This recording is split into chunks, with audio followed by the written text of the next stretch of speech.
The moment my father collapsed, the entire ballroom went silent. 1 second earlier, people had been laughing at me, at the woman whose younger sister had stolen her fiancé and turned it into the social event of the year in our little corner of Ohio.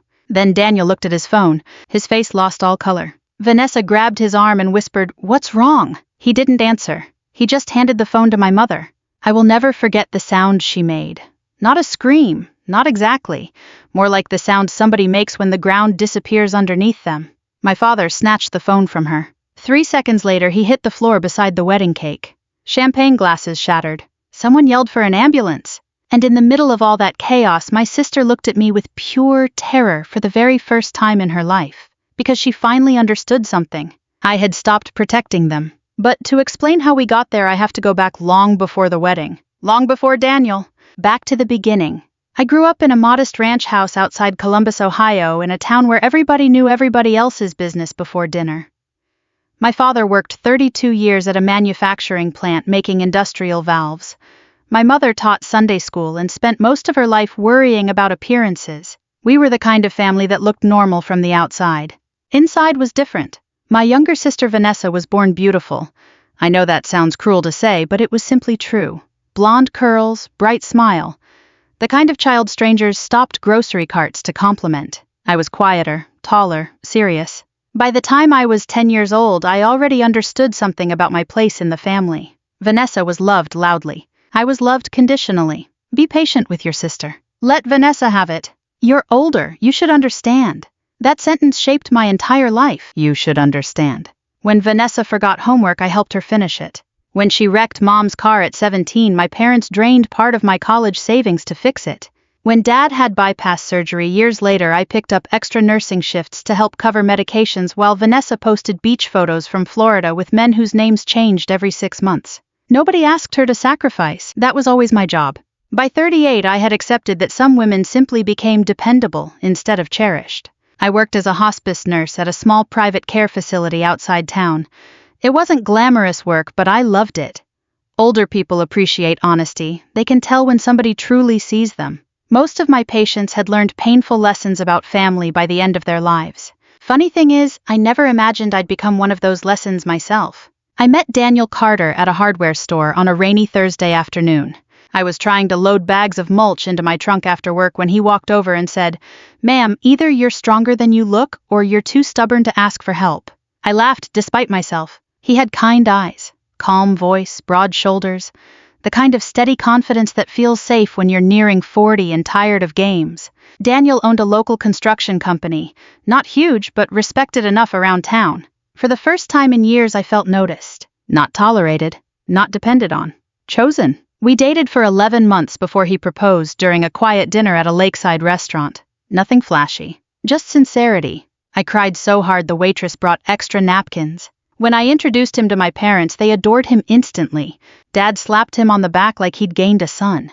Mom started bragging to church friends before dessert was even served. And Vanessa smiled too brightly. "Oh my God," she said, staring at him over her wine glass. Evelyn finally found herself a good one. Something about the way she said it unsettled me, but I ignored it. That's what women like me do. We ignore warning signs because we're afraid happiness might disappear if we look too closely. At first, everything seemed fine. Daniel came to family barbecues. He helped Dad repair the back deck. Mom started introducing me differently. "This is our daughter Evelyn and her fiancé Daniel." For once, my name came second to something good. Then little things started changing. Vanessa began texting Daniel jokes. She sat too close to him during football games.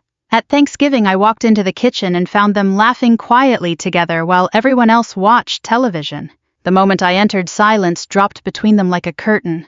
"You're paranoid," I told myself afterward. But deep down, something cold had already begun forming inside me. One Saturday afternoon, Mom and I were shopping for wedding decorations when she casually said, "You know, Vanessa always had an easier time connecting with men." I looked at her. "What does that mean?" She shrugged. "Nothing bad, just, you've always been more practical than romantic." Practical. That word again. Like I was some dependable appliance instead of a daughter. 3 months before the wedding, Daniel started working late more often. Vanessa suddenly became very interested in helping him with marketing ideas for his business. Dad kept saying how wonderful it was that the family was becoming so close. Then came the night everything shattered. I got off an overnight hospice shift early because one of my patients had passed peacefully around dawn. I remember driving home exhausted while listening to old country music on the radio. When I walked into my house, I heard laughter upstairs. Vanessa's laughter, then Daniel's voice.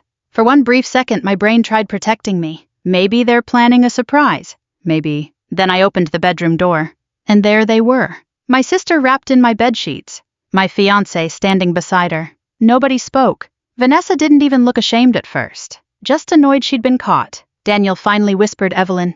I remember dropping my overnight bag onto the floor. I remember hearing my own heartbeat. But mostly I remember what happened next. Not what they did. What my family did. Because when my mother arrived later that afternoon, she looked at Vanessa crying dramatically on the couch, then turned to me and said softly, "Maybe if you hadn't worked so much." I stared at her in disbelief. Dad rubbed his forehead and muttered, "This situation's complicated." Complicated. My sister sleeping with my fiancé in my own bed was somehow complicated. Vanessa cried into Mom's shoulder and whispered, "I didn't mean for this to happen." And my mother held her like she was the victim. 6 weeks later, their wedding invitations arrived in the mail, mine included. At the bottom, my mother had handwritten one sentence: "Please don't make this harder than it already is." I almost didn't go to the wedding. For 3 straight weeks, the invitation sat unopened on my kitchen counter like a threat. Cream-colored cardstock, gold lettering, "Vanessa Marie Carter and Daniel Brooks request the honor of your presence." My mother called every other day pretending nothing unforgivable had happened. "People are talking, Evelyn," as if I'm the one who slept with my sister's fiancé. A long silence would follow that. Then she'd sigh dramatically. "You know what I mean?" I did know what she meant. In small towns, appearances become more important than truth. People would rather maintain peace than confront ugliness directly. Especially older church-going families like ours. At Sunday services, women who had known me since childhood squeezed my hand and said things like, "God calls us to forgiveness." Funny how forgiveness is usually demanded from the wounded person, never the one holding the knife. I stopped attending church after that. I still believed in God. I just couldn't stomach the audience anymore. The weeks before the wedding became a strange kind of public humiliation. Grocery store whispers, side glances at the pharmacy, people pretending not to stare. Meanwhile, Vanessa leaned into the attention like she was starring in a Hallmark movie. She posted engagement photos online every few days, pumpkin patch pictures, wine tasting pictures, pictures in my favorite restaurant. Sometimes I'd catch myself studying her smile, trying to understand how someone could betray you completely and still sleep peacefully at night. Then again, Vanessa had been trained her whole life to believe consequences belonged to other people. Mine usually. I buried myself in work. Hospice nursing leaves little room for self-pity because somebody is always hurting more than you are. I spent my days helping elderly patients bathe, eat, remember medications, and sometimes simply feel less alone while dying. That's where I met Margaret Holloway. Margaret was 78 years old, sharp as a razor, and richer than anyone would have guessed from the way she dressed. Her late husband had owned a large construction supply business across central Ohio years earlier. The first time she saw my engagement ring missing, she asked, "Man leave or man die?" I laughed despite myself. "Left." "Ah," she said knowingly, "those are usually the expensive ones." Margaret had a way of speaking plainly that reminded me of older Americans from another generation. Less performance, more truth. Over time, she became my favorite patient. One rainy afternoon, while I adjusted her oxygen tubing, she studied my face carefully and asked, "You still love him?" The question caught me off guard. "I don't know anymore." "That means yes." I sat beside her bed quietly. Then I admitted everything. The affair. The wedding. My family choosing Vanessa again. Margaret listened without interrupting once. When I finished, she looked out the window for a long moment before saying something that stayed with me. People who betray others rarely stop at one betrayal. I frowned slightly. "What do you mean?" "What's the man's full name?" "Daniel Brooks." Her expression changed immediately. Not dramatically. Just enough. "You said construction." "Yes." Margaret leaned back slowly in her chair. "Well now," she murmured, "that's interesting." A cold feeling moved through me. Margaret explained that years earlier Daniel had briefly worked for her husband's company before suddenly disappearing. Why'd he leave? "They never told employees officially," she said. "But my husband believed money was missing." I stared at her. "Are you saying Daniel stole from them?" Margaret shrugged carefully. "I'm saying your fiancé's name caused arguments in my house 15 years ago. Former fiancé, I almost corrected. But somehow the words still hurt too much. That conversation should have ended there. Instead, it planted a seed. After that, little things started bothering me more deeply. Daniel suddenly drove a newer truck, despite complaining about cash flow months earlier. Vanessa kept bragging about future investments. My father started talking excitedly about Daniel helping manage retirement money. One night during dinner at my parents' house, Dad proudly said Daniel understands business better than I ever did. I nearly dropped my fork. You're giving him financial information. Mom immediately snapped, "Don't start." I'm not starting anything. I'm asking a question. Vanessa rolled her eyes dramatically. You're obsessed. Obsessed. Not heartbroken. Not betrayed. Obsessed. Dad awkwardly changed the subject while Daniel gave me one long, unreadable look across the table. That was the first moment I realized he might actually fear me. A few days later, my mother called asking if I could help arrange flowers for the wedding reception. I honestly thought I'd misunderstood her. You want me to help decorate the wedding between my sister and my ex-fiancé? You've always been better at these things than Vanessa. There it was again. Usefulness over humanity. I told her no. She cried. Not because of what happened to me. Because people might judge the family if I refused. Later that week, Vanessa showed up at my apartment, unexpectedly carrying coffee like we were still sisters. She walked around my living room casually before saying, "Mom said you're being difficult." I laughed out loud. "You slept with my fiancé." She crossed her arms. "Daniel and I are in love." "You mean you won?" The words slipped out before I could stop them. Something flashed in her expression then. Victory mixed with guilt. But only for a second. Before leaving, she paused near the door and said, "Can I borrow Grandma's pearl earrings for the wedding? Mom says you still have them." I stared at her in disbelief. Those earrings had belonged to our grandmother before she died of cancer. She left them specifically to me because, in her words, "You're the only one who understands sentimental things." "No," I said quietly. Vanessa's face hardened instantly. "You always have to make everything emotional." And there it was. The Carter family philosophy in one sentence. The problem was never betrayal. The problem was my reaction to betrayal. After she left, I sat alone in my apartment for almost an hour before opening my laptop. I'm not proud of what happened next. But pain changes people. I started searching public business records connected to Daniel's construction company. At first, I found nothing unusual. Permits, property records, subcontractor filings, then small inconsistencies appeared. Repeated vendor names, payments to companies without real addresses, missing tax details. My nursing job had made me detail-oriented over the years. Elder abuse often hides inside paperwork. And suddenly my instincts began screaming. Night after night I kept digging. By the week before the wedding, I found enough irregularities to scare me. Then I opened one scanned document that made my blood run cold. At the bottom sat my father's signature, except it wasn't really his. I knew my father's handwriting, and somebody had forged it. Above the signature line were words I could barely process. Retirement investment transfer authorization. Amount $187,000. Beneficiary Brooks Development Solutions, LLC. I stopped breathing for a moment. Then I saw the date.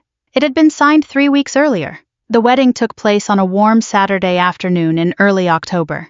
Ohio autumn had just started turning the trees copper and gold, and the country club outside Columbus looked like something from a magazine spread.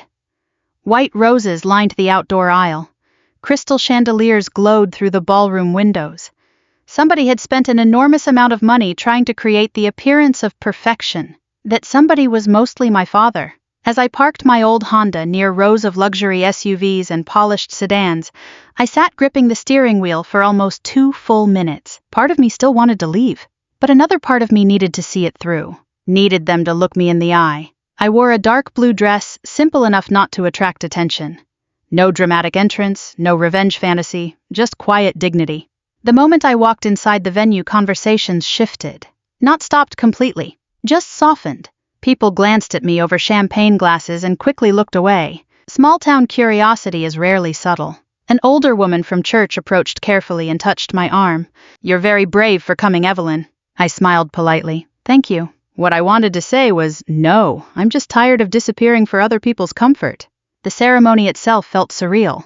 I sat alone near the back while Vanessa floated down the aisle in a fitted ivory gown that probably cost more than my car. My mother cried loudly enough for several rows to hear. Daniel kept his eyes fixed forward almost the entire time. Not once did he look at me. That bothered me more than if he had.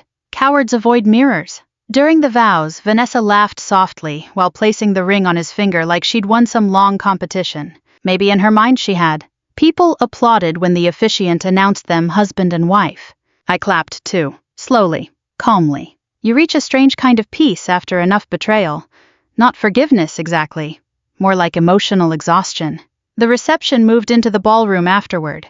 Country music played softly through speakers while guests drank bourbon and danced beneath hanging lights.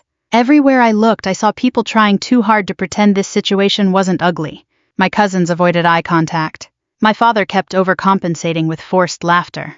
My mother floated from table to table, performing happiness like an actress afraid the audience might notice cracks in the script. And Vanessa glowed. She loved attention the way some people need oxygen. At one point, she passed my table and paused just long enough to whisper, "Thanks for not causing a scene." I looked up at her. "You're welcome." Something about my tone unsettled her slightly. Good. By dessert, most guests were tipsy enough to relax. That's when my mother stood to make her toast. She tapped her champagne glass dramatically until the room quieted. I just want to say she began warmly that sometimes life surprises us. Nervous laughter spread through the crowd. Mom smiled toward Vanessa and Daniel. And sometimes, she continued, people end up exactly where they belong. A few guests clapped awkwardly. Then she looked directly at my sister and raised her glass. She finally won. The room exploded with laughter. Not everyone, but enough. Enough for humiliation to move through my body like heat. I saw one of my cousins lower her eyes immediately in embarrassment. I saw Daniel force a smile. And I saw Vanessa absolutely glowing with triumph. For a brief second, the old version of me almost surfaced. The woman who would swallow pain quietly. The woman who would go home and cry alone. But that woman had died the morning I opened my bedroom door 3 months earlier. So instead, I smiled calmly. Then Daniel's phone buzzed. At first, he ignored it. The room was still chuckling from my mother's little joke. Then the phone buzzed again. Annoyed, Daniel pulled it from his pocket and glanced down casually. I watched the exact moment his expression changed. Confusion first, then disbelief, then pure terror. All color drained from his face so quickly it honestly frightened me. Vanessa leaned toward him. "What is it?" He didn't answer. His hands started shaking. The ballroom gradually quieted as people noticed something was wrong. "Daniel," my father asked. Slowly, Daniel stood from his chair. He looked directly at me for the first time all day. And in his eyes, I finally saw it. Fear. Real fear. Without speaking, he turned the phone toward Vanessa. I watched her smile disappear while reading the screen. "No," she whispered instantly. "No, no, no." My mother grabbed the phone next. The sound she made barely seemed human. Dad stood quickly and snatched it from her. 3 seconds later, he collapsed onto the floor beside the wedding cake. Everything exploded after that. Women screamed. Chairs scraped violently across the ballroom. Someone yelled for an ambulance while guests crowded around my father. Champagne glasses shattered against the dance floor. Vanessa grabbed Daniel's jacket frantically. "What did you do?" she screamed. I didn't know she had this. That sentence changed everything. Not, "It isn't true." Not, "She's lying." Just, "I didn't know she had this." Several guests heard him, including my mother. I stayed seated through all of it. Calm, still. Because after months of humiliation, I finally understood something older people often learn too late. Silence protects the guilty, not the wounded. The message on Daniel's phone had come from an anonymous email account I created 2 nights earlier. Attached were 27 scanned documents, bank transfers, forged signatures, fake vendor payments, shell companies, and one devastating summary page explaining everything clearly enough for even a panicked wedding guest to understand. Daniel had been slowly draining money from elderly investors through fraudulent construction partnerships. My father was one of them. But worse than that, Vanessa knew pieces of it already. Not every detail, but enough. Enough to ignore obvious warning signs because she liked the lifestyle Daniel promised. Luxury trips, a bigger house, financial security. The same selfish blindness that had followed her since childhood finally caught up with her. My father groaned weakly on the floor while paramedics rushed inside. Mom kept crying. How could this happen? But nobody answered her, because deep down we all knew exactly how it happened. Years of favoritism, years of looking away, years of rewarding charm over character. One of Daniel's business partners suddenly disappeared from the reception entirely. Another guest quietly walked outside, making a phone call I suspected was to police. The illusion had shattered too publicly to survive. Vanessa turned toward me, finally, mascara running down her face. "You did this." Her voice sounded small, broken. I met her eyes evenly. "No," I said quietly, "you all did." Then I stood, picked up my purse, and walked calmly toward the ballroom exit. Nobody stopped me. Not my mother. Not my sister. Not even my father, as paramedics loaded him onto a stretcher. For the first time in my entire life, my family wasn't asking me to stay and clean up the mess. They were too busy facing their own. By Monday morning, everybody in Fairfield County knew what happened at the wedding. Not the polished version my mother would have preferred. The real version. In small-town Ohio, scandals travel faster than weather reports, especially when wealthy guests film half the disaster on their phones before the ambulance even arrives. I woke up the morning after the wedding expecting to feel victorious. Instead, I felt tired. Just deeply, painfully tired. The kind of exhaustion that settles into your bones after years of carrying things nobody else notices. I made coffee in silence and stood at my kitchen window watching rain drip from the maple tree outside my apartment complex. For the first time in months, nobody was texting me accusations or demanding explanations. My phone simply sat there, quiet. Around 9:30, it started ringing. Not family. Reporters. Apparently, one of the wedding guests had uploaded a short video online showing my father collapsing beside the cake while people screamed in the background. Another clip showed Vanessa crying while Daniel argued with one of his business associates near the ballroom doors. The town ate it alive. I ignored every call. Then my mother called. 7 times. I finally answered on the 8th. "Your father's home from the hospital," she said immediately, voice hoarse from crying. "Is he okay?" "He's resting." A long silence stretched between us. Then she whispered, "How long have you known?" "Long enough. You humiliated us." That sentence hit me harder than it should have. Not Daniel stole from us. Not Vanessa lied to us. Not we hurt you. Just you embarrassed the family. I closed my eyes. "Mom, he stole nearly $200,000 from Dad. He was going to fix it." I actually laughed then. Not because it was funny, because the denial sounded so desperate it barely resembled reality anymore. "Did Vanessa know?" My mother hesitated too long. That was answer enough. After hanging up, I drove to work feeling older than 40. Hospice care has a strange way of keeping life honest. Nobody there cared about country club scandals or family reputations. People were worried about cancer treatments, oxygen levels, pain management, and whether they'd live long enough to see Christmas. Real things. Margaret was sitting upright in bed reading when I entered her room. Without lowering the newspaper, she said, "Well, sounds like your family had themselves a memorable reception." I sighed. It's everywhere already. Honey, half the women at church are pretending to pray for you while enjoying every detail. That made me smile despite myself. Margaret folded the newspaper carefully and studied me over her glasses. "You don't look happy." I thought I would be. And I sat slowly in the chair beside her bed. "I feel guilty." "About what?" "My father collapsed." Margaret snorted softly. "Your father collapsed because a lifetime of bad decisions finally landed on his chest all at once." I looked down at my hands. I didn't want to destroy them. "No," she said gently. "You wanted the truth to stop destroying you." That stayed with me the rest of the day. Meanwhile, the investigation around Daniel escalated quickly. By Wednesday afternoon, local police and state investigators had formally opened fraud inquiries tied to his construction business. Several elderly clients came forward claiming confusing investment agreements and missing funds. One man lost nearly $80,000 from retirement savings. An older widow reportedly signed documents she barely understood after Daniel promised home renovation partnerships that never existed. The deeper authorities looked, the uglier everything became. And suddenly the town's sympathy shifted. Not toward Vanessa. Toward me. People who barely acknowledged me before now stopped me at grocery stores. A retired teacher hugged me near the produce section and whispered, "You were brave." An elderly man whose wife I once cared for at hospice squeezed my shoulder and said, "You protected your daddy even after what they did to you." That one nearly broke me, because despite everything I had tried to protect him, even now, especially now, at work, Margaret watched me carefully over the next few days. "You still love your family," she observed one afternoon. I laughed bitterly. I'm not sure why. Because decent people don't stop loving overnight. She reached for her tea slowly. "Truth feels cruel only when lies have lived comfortably for too long." Older people say things like that sometimes. Quiet sentences that settle into your soul for years. Friday night, someone knocked on my apartment door close to 11. I almost ignored it. But when I checked the peephole, my stomach tightened. Vanessa. She looked awful. Not glamorous. Not polished. Just exhausted. Mascara smeared. Hair tied back carelessly.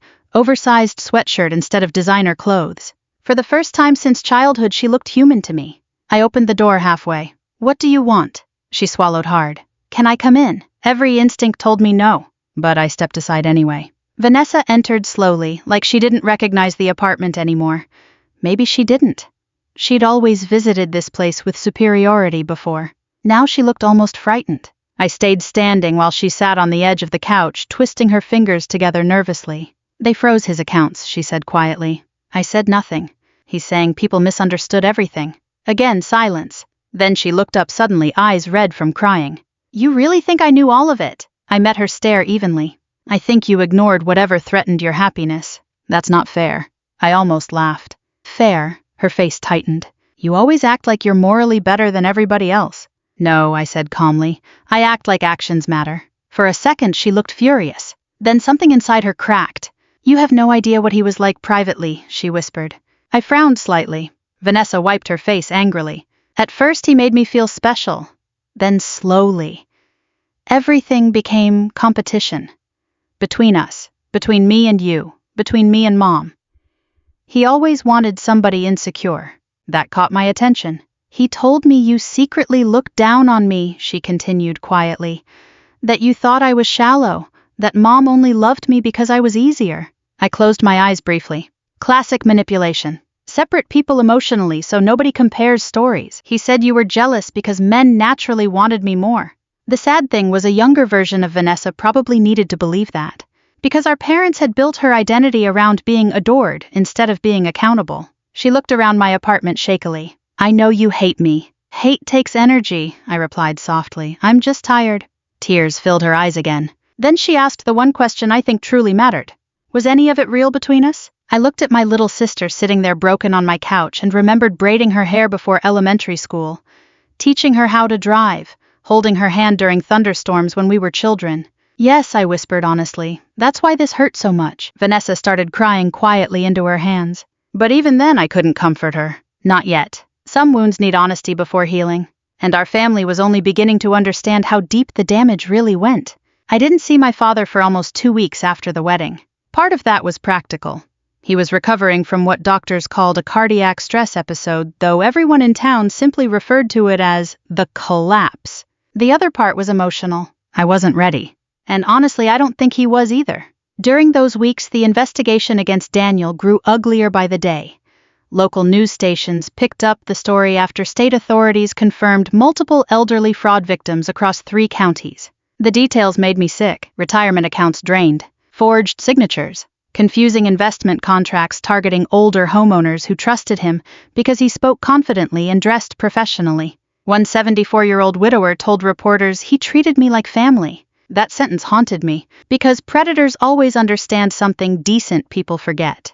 Trust is easier to steal than money. Daniel was arrested on a Thursday morning outside a downtown attorney's office in Columbus. Somebody sent me the news article before noon. I stared at his booking photo for a long time. He looked older already. Smaller somehow. Not powerful. Just weak. Funny how truth changes a face. Vanessa moved out of the townhouse they'd rented together almost immediately after the arrest. I heard she was staying temporarily with a friend from high school because my mother refused to let her return home while reporters kept circling the neighborhood. Even now, appearances still mattered to Mom. Some habits survive almost anything. One rainy afternoon, my father finally called me himself. Not Mom speaking for him. Not a group message. Him. His voice sounded thinner than I remembered. Would you come by? I almost said no. Not out of cruelty. Self-protection.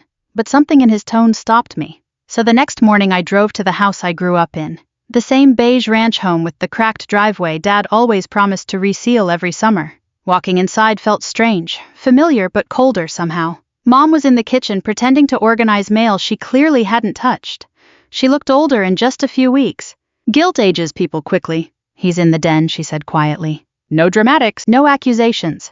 Just exhaustion. I found Dad sitting in his recliner beside the window wrapped in an old Ohio State blanket despite the mild weather. For the first time in my life he looked fragile to me. Not physically. Emotionally. He muted the television when I entered. For a moment neither of us spoke. Then he said softly, "You look tired." I almost laughed. "So do you." A tiny smile crossed his face before disappearing again.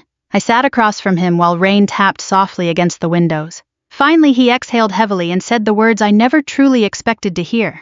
"I failed you." Just like that. No excuses attached. No conditions. I felt my throat tighten immediately. Dad stared down at his hands. When you're young, he began quietly, you think favoritism means loving one child more. He swallowed hard. But sometimes it means expecting one child to survive everything. I didn't speak. Because if I opened my mouth too soon, years of buried hurt might come out all at once. Dad rubbed his forehead slowly. After your grandmother died, your mother fell apart for a while. You were only 14, but suddenly you started helping around the house. Cooking, paying attention to bills, taking care of Vanessa. I remembered. Back then, everyone called me mature for my age. Nobody realized maturity in children often comes from emotional necessity. Dad's voice grew rougher. You became dependable. So dependable that we stopped noticing how much we asked from you. Tears burned behind my eyes. And Vanessa? He sighed deeply. She was emotional, sensitive, easier to upset. So you protected her. Yes. The honesty of it hurt worse than denial somehow. Dad looked at me with red-rimmed eyes. We kept telling ourselves you didn't need protecting. Something inside me finally cracked then. Not dramatically, quietly, like ice breaking beneath pressure. I did need it, I whispered. Dad closed his eyes. I know. Years of pain rose inside me so fast I couldn't stop it anymore. You let her take everything I said shakily, every single time. Dad stayed silent. She wrecked cars, ruined relationships, borrowed money, lied constantly, and somehow I always became the problem when I reacted. My voice grew stronger. When Daniel cheated on me, Mom practically blamed my work schedule. Dad looked ashamed. I know. No, you don't, I snapped suddenly. Do you know what it felt like sitting at that wedding while everybody laughed at me? His face crumpled. You think I exposed Daniel because I wanted revenge, I continued. I exposed him because none of you were ever going to stop him. You trusted him more than me. Dad's eyes filled with tears. Real tears, not performative ones, old man tears that come from finally seeing damage too late. I thought you were stronger, he whispered. I wiped my face angrily. That's what everybody says right before they ask you to suffer quietly. Silence filled the room, heavy silence. The kind families avoid for decades because truth feels dangerous once lying becomes tradition. Then something unexpected happened. My mother started crying in the hallway. I hadn't realized she'd been listening. She walked slowly into the den, looking smaller than I'd ever seen her. No makeup, no church smile, no performance. Just a tired 70-year-old woman realizing her family had rotted from the inside while she worried about appearances. I didn't know how lonely you were, she whispered. That nearly destroyed me. Because she should have known. A mother should know. But some parents become so focused on managing peace that they stop noticing who pays for it emotionally. I looked away before answering. You never asked. Mom covered her mouth and cried harder. For once, nobody rushed to comfort her. Not me. Not Dad. The truth simply sat there between us. Raw and unavoidable. A few days later, Vanessa came by my apartment again. This time, she carried a small velvet jewelry box. Without speaking, she handed it to me. Grandma's pearl earrings. I opened the box slowly. For a second, memories flooded back so strongly it hurt. Christmas dinners. Grandma teaching me pie recipes. Her perfume. Her laugh. Vanessa stood awkwardly near the door. I should have given these back before she said quietly. I nodded. Neither of us knew how to rebuild years of damage yet. But for the first time in our lives, she wasn't trying to win. And maybe that mattered more than either of us realized. 1 year later, I stood in front of a room full of senior citizens holding a stack of pamphlets titled, Protecting Yourself from Financial Fraud. Funny how life changes. The community center in Lancaster smelled faintly of coffee and old carpet, and about 40 retirees sat in folding chairs listening carefully while I explained warning signs of financial manipulation. Never sign documents you don't fully understand, I told them gently, and never feel embarrassed about asking questions. Good people count on your trust, bad people count on your silence. Several heads nodded. One elderly man raised his hand and asked, What if the person's family? The room went quiet. I paused before answering. Sometimes trust feels safest when it comes from people close to us, I said carefully. But that's exactly why we have to stay honest with each other. That answer came from experience more than training. After Daniel's arrest, investigators uncovered fraud involving nearly a dozen victims across central Ohio. Some lost small amounts. Others lost everything they'd spent decades saving. The judge sentenced Daniel to 9 years in prison for fraud, forgery, and elder financial exploitation. When I heard the sentence, I didn't celebrate. I just sat quietly in my car outside the courthouse and stared at the steering wheel for a long time. Because by then revenge no longer felt satisfying, only sad. Daniel had destroyed lives chasing status and control. And somewhere along the way, my family helped create the perfect environment for someone like him to thrive. charm rewarded, accountability avoided, truth delayed until disaster forced it into daylight. Vanessa spent months unraveling emotionally after the trial. At first, people in town treated her cruelly. Some called her stupid, others called her greedy. A few simply stopped speaking to her altogether. But shame can either harden a person or humble them. To her credit, Vanessa chose humility. She started working 2 jobs, one at a dental office reception desk, and another helping evenings at a local boutique downtown. She sold most of the expensive things Daniel had bought her voluntarily. No dramatic speeches, no social media apologies. Just quiet accountability. Eventually, she began attending counseling through a church support program. One afternoon over coffee, she admitted something I'd suspected for years. I spent my whole life thinking attention meant love. I looked at her carefully across the diner booth. That wasn't entirely your fault.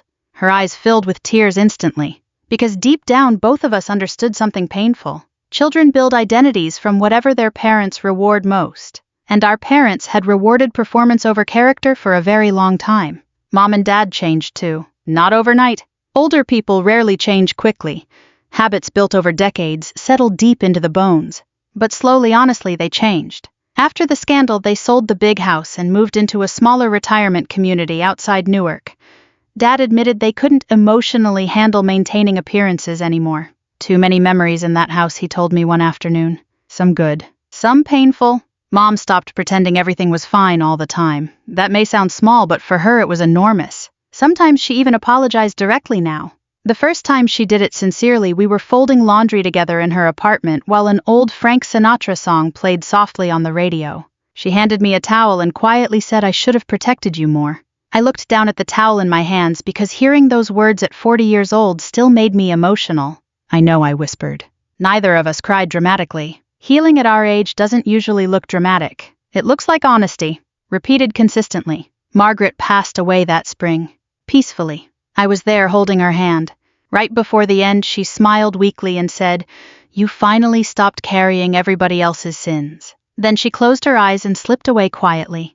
A week later, her attorney contacted me. Margaret had left me something in her will, not money. A handwritten letter. I still keep it in my bedside drawer. One line from it stays with me every day. The strongest people are not the ones who destroy families. They are the ones who stop the damage from spreading. For a long time, I thought exposing Daniel had been my revenge story. But looking back now, I realize it was really the beginning of our family finally telling the truth. And truth, even painful truth, can sometimes save what's left. Last Thanksgiving, all 4 of us sat together again for the first time since the wedding disaster. Nothing looked like it used to. Vanessa was quieter. Mom no longer forced fake cheerfulness every 5 minutes. Dad moved slower after the heart episode.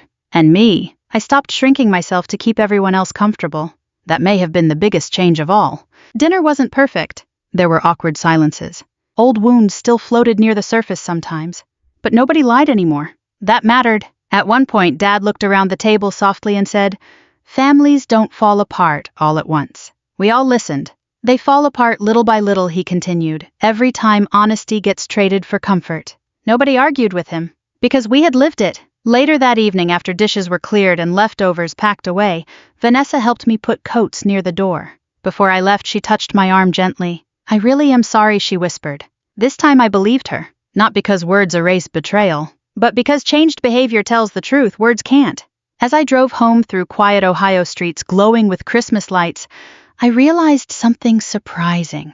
I no longer wanted anyone to lose. Not my sister, not my parents, not even myself. I simply wanted the hurting to stop. And maybe that's what forgiveness really becomes when you get older. Not forgetting, not excusing, just refusing to let pain keep poisoning what years you still have left. If this story touched you in some way, if you've ever felt overlooked, betrayed, or quietly burdened inside your own family, I hope you remember this. Your kindness should never require your silence. And sometimes the most loving thing a person can do is finally tell the truth. Thank you for listening to my story. If it meant something to you, I hope you'll share it with someone who may need it too.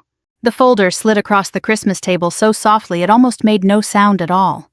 Daniel's mother pushed it with 2 fingers right between the dish of candied yams and the basket of dinner rolls, as if she were offering me something polite. Her smile stayed in place, neat and cold. "We think this is best," she said, "before the wedding moves forward." For a second, nobody moved. The lights on the tree in the corner blinked red gold, red gold. Somewhere in the kitchen, a timer ticked. Daniel looked down at his plate. His father folded his hands like this was a business meeting instead of Christmas dinner. His sister took a sip of wine and tried not to look interested. I rested my hand on the folder but did not open it right away. Even before I saw the title on the first page, I knew what it was. A contract. Not the kind people use when they want fairness, the kind they use when they want to remind you where they think you belong. By then, I had spent nearly 20 years in the Marine Corps. I had stood in rooms where generals made decisions that carried the weight of life and death. I had buried good men. I had written letters to families. I had learned how power worked, and more important, how small people acted when they believed someone else had none. Still sitting at that Christmas table in my oldest wool coat, I felt something sharper than anger. Not because of the paper. Because Daniel had known. I could see it in the way he would not lift his eyes. That was the moment. That was the night. That was the second I understood that before I married this man, I needed to decide whether love was enough when courage was missing. But that was not where the story began. It began 3 weeks earlier on a gray December morning with Daniel standing in my kitchen holding a mug of coffee and smiling at me like the world was still simple. "I want you to come to Christmas dinner," he said. "My parents are finally ready to meet you properly." I was standing at the counter in stocking feet reading an early briefing packet before heading to base. The townhouse I owned in a quiet neighborhood outside Quantico was warm, plain, and tidy. No expensive art, no dramatic furniture, no sign to an ordinary eye that the woman living there earned a solid military salary and carried a rank most men twice her age never reached. I kept my life that way on purpose.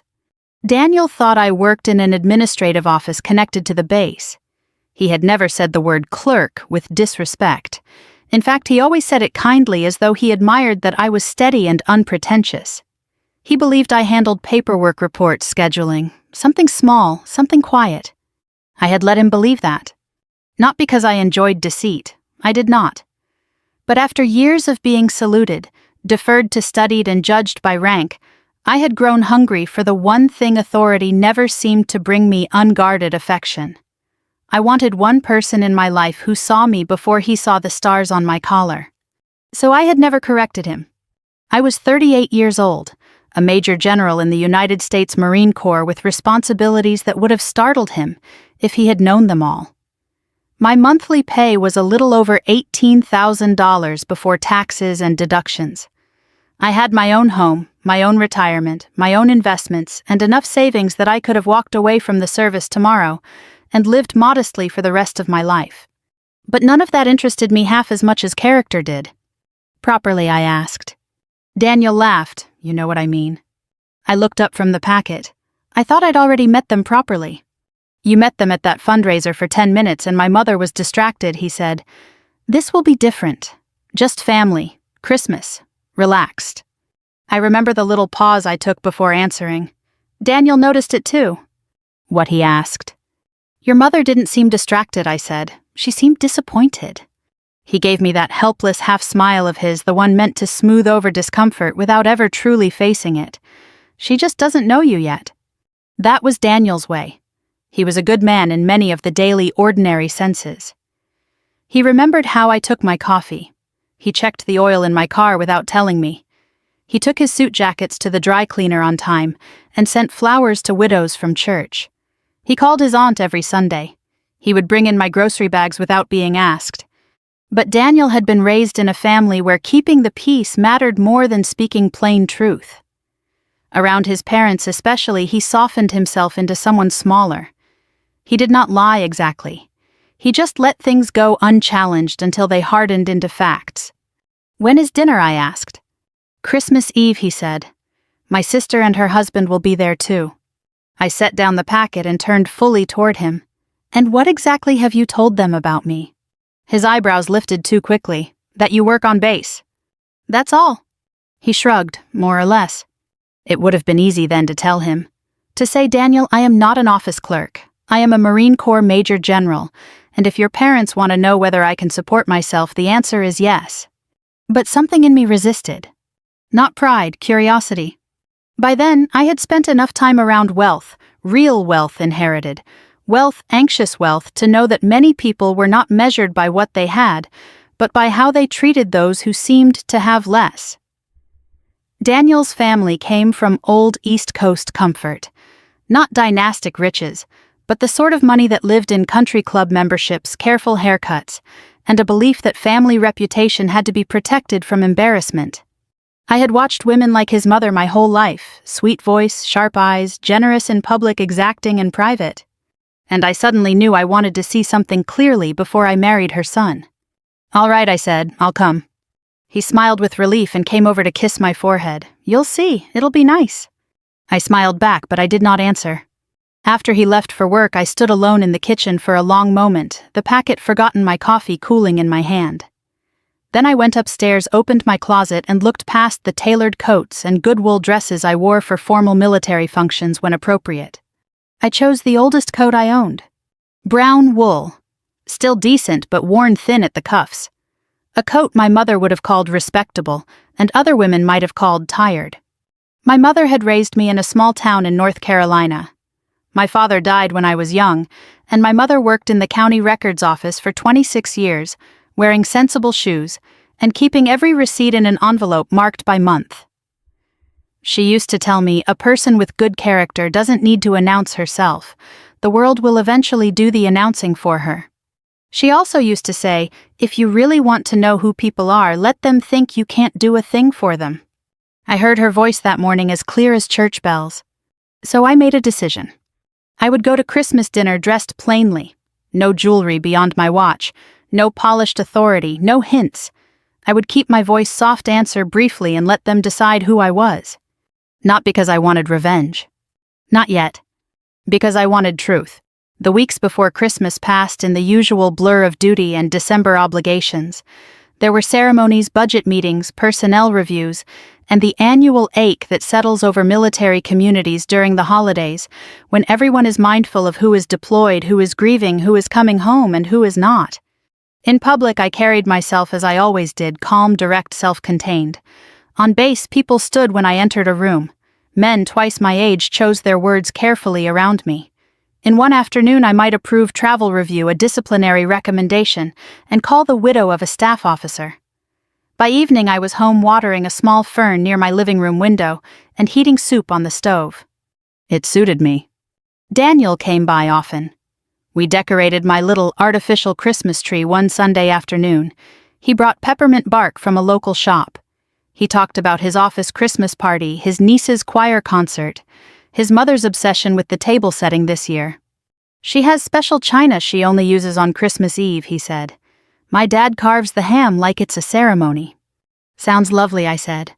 He hesitated. You're nervous? No, I said. I'm observant. He laughed, but something in his face tightened. A few nights later, he was flipping through channels in my living room when he said too casually, if my parents ask about your future, don't take it personally. I looked over from the armchair where I was mending a loose button on a cardigan. What does that mean? You know, they're practical people. Practical about what? He shifted. Marriage, finances, stability. I threaded the needle slowly. Daniel, do your parents think I'm unstable? No, he sat up. Not unstable, just they like to know where things stand. That was the second warning. Enough that any sensible woman would have pressed harder. I did not. I only nodded and kept sewing. The afternoon of Christmas Eve was bright and cold. I dressed carefully in the role I had chosen. Dark skirt, plain blouse, low heels, my oldest coat, no earrings, no makeup beyond what was necessary not to look tired. I pinned my hair simply and left it that way. When I looked in the mirror, I saw exactly what I wanted them to see. A quiet woman, pleasant enough, forgettable if you were foolish. Daniel picked me up just before 5. He was wearing a navy sweater and looked handsome in the open, earnest way that had first drawn me to him. He carried a pie I had baked and complimented my coat, which told me he truly did not see what I was doing. On the drive to his parents' house, Christmas lights glowed across front porches and shrubs. Maryland suburbs at Christmas time have a particular kind of order to them, wreaths on every other door, neat lawns gone brown for winter candles glowing in front windows, the feeling that people are trying very hard to produce warmth on schedule. Daniel reached over and touched my hand. "Thank you for doing this." "Of course," I said. "You'll like them more once you know them." I turned my face toward the passing dark outside the window. Maybe. Their house stood at the end of a quiet cul-de-sac, large without being vulgar. White columns, green shutters, brass lantern by the door. The sort of place that had hosted many holidays and wanted you to notice it had done so successfully. Daniel parked in the driveway. Through the front window, I could see the glow of a tall tree and the movement of figures inside. I took one breath, then another. Not because I was afraid of them, because I knew with the strange stillness that sometimes comes before a storm that this night was going to tell me something final. Daniel came around to open my door pie in one hand, smile in place. I stepped out, buttoned my old coat against the cold, and walked with him to the front porch. From inside I could already hear laughter. Then the door opened. The woman who opened the door smiled the way people do when they've already made up their mind. "Daniel," she said warmly, leaning in to kiss his cheek. Then her eyes moved to me, quick and measuring. "And this must be... you." Her voice lingered on the last word just a fraction too long. "Mom, this is Daniel," began. "I remember," she said, cutting him off gently. "We met briefly." She stepped aside to let us in. The house was exactly what I expected: polished hardwood floors, a tall Christmas tree dressed in gold and glass, the faint scent of cinnamon and baked ham in the air. Everything was arranged just so the way people arrange a life they want others to admire. "Take your coat," she said, reaching for mine. I hesitated for the smallest moment, then let her. Her fingers brushed the sleeve, and I saw it, the almost invisible flicker in her expression when she felt the worn wool. Not disgust, not quite. Just confirmation. She hung it carefully as though it might shed. "This way," she said. We moved into the living room where Daniel's father stood near the fireplace, one hand resting on the mantel. He was a tall man in his 70s, straight-backed, with the kind of posture that comes from a lifetime of believing he has earned his place in every room. "Dad," Daniel said, "this is..." "Yes, yes," his father replied, extending his hand to me. "Welcome." His grip was firm, his smile practiced. His eyes, like his wife's, did their work quickly, taking in my clothes, my shoes, my posture. "Good to finally have you here," he added. "Thank you for inviting me," I said. Behind him, a younger woman approached, carrying a glass of wine, Daniel's sister. She was dressed beautifully, her hair done, her smile bright in a way that felt rehearsed. "So this is the mystery woman," she said lightly. "I've heard so much." I doubted that. Her husband followed a step behind, quieter, observing. "Can I get you something to drink?" Daniel's mother asked. "Water would be fine," I said. "Just water," the sister asked, a hint of amusement in her voice. "It's Christmas." "I'm driving later," I said. That wasn't entirely true, but it was simple. His mother returned with a glass of water and handed it to me with careful politeness. "Dinner will be ready in a few minutes. Why don't we sit?" We moved into the living room. Conversation began easily enough, but not naturally. Questions came my way, but they were shaped in a certain direction. "So Daniel tells us you work on base," his father said, settling into his chair. "Yes," I said. "What kind of work?" he asked.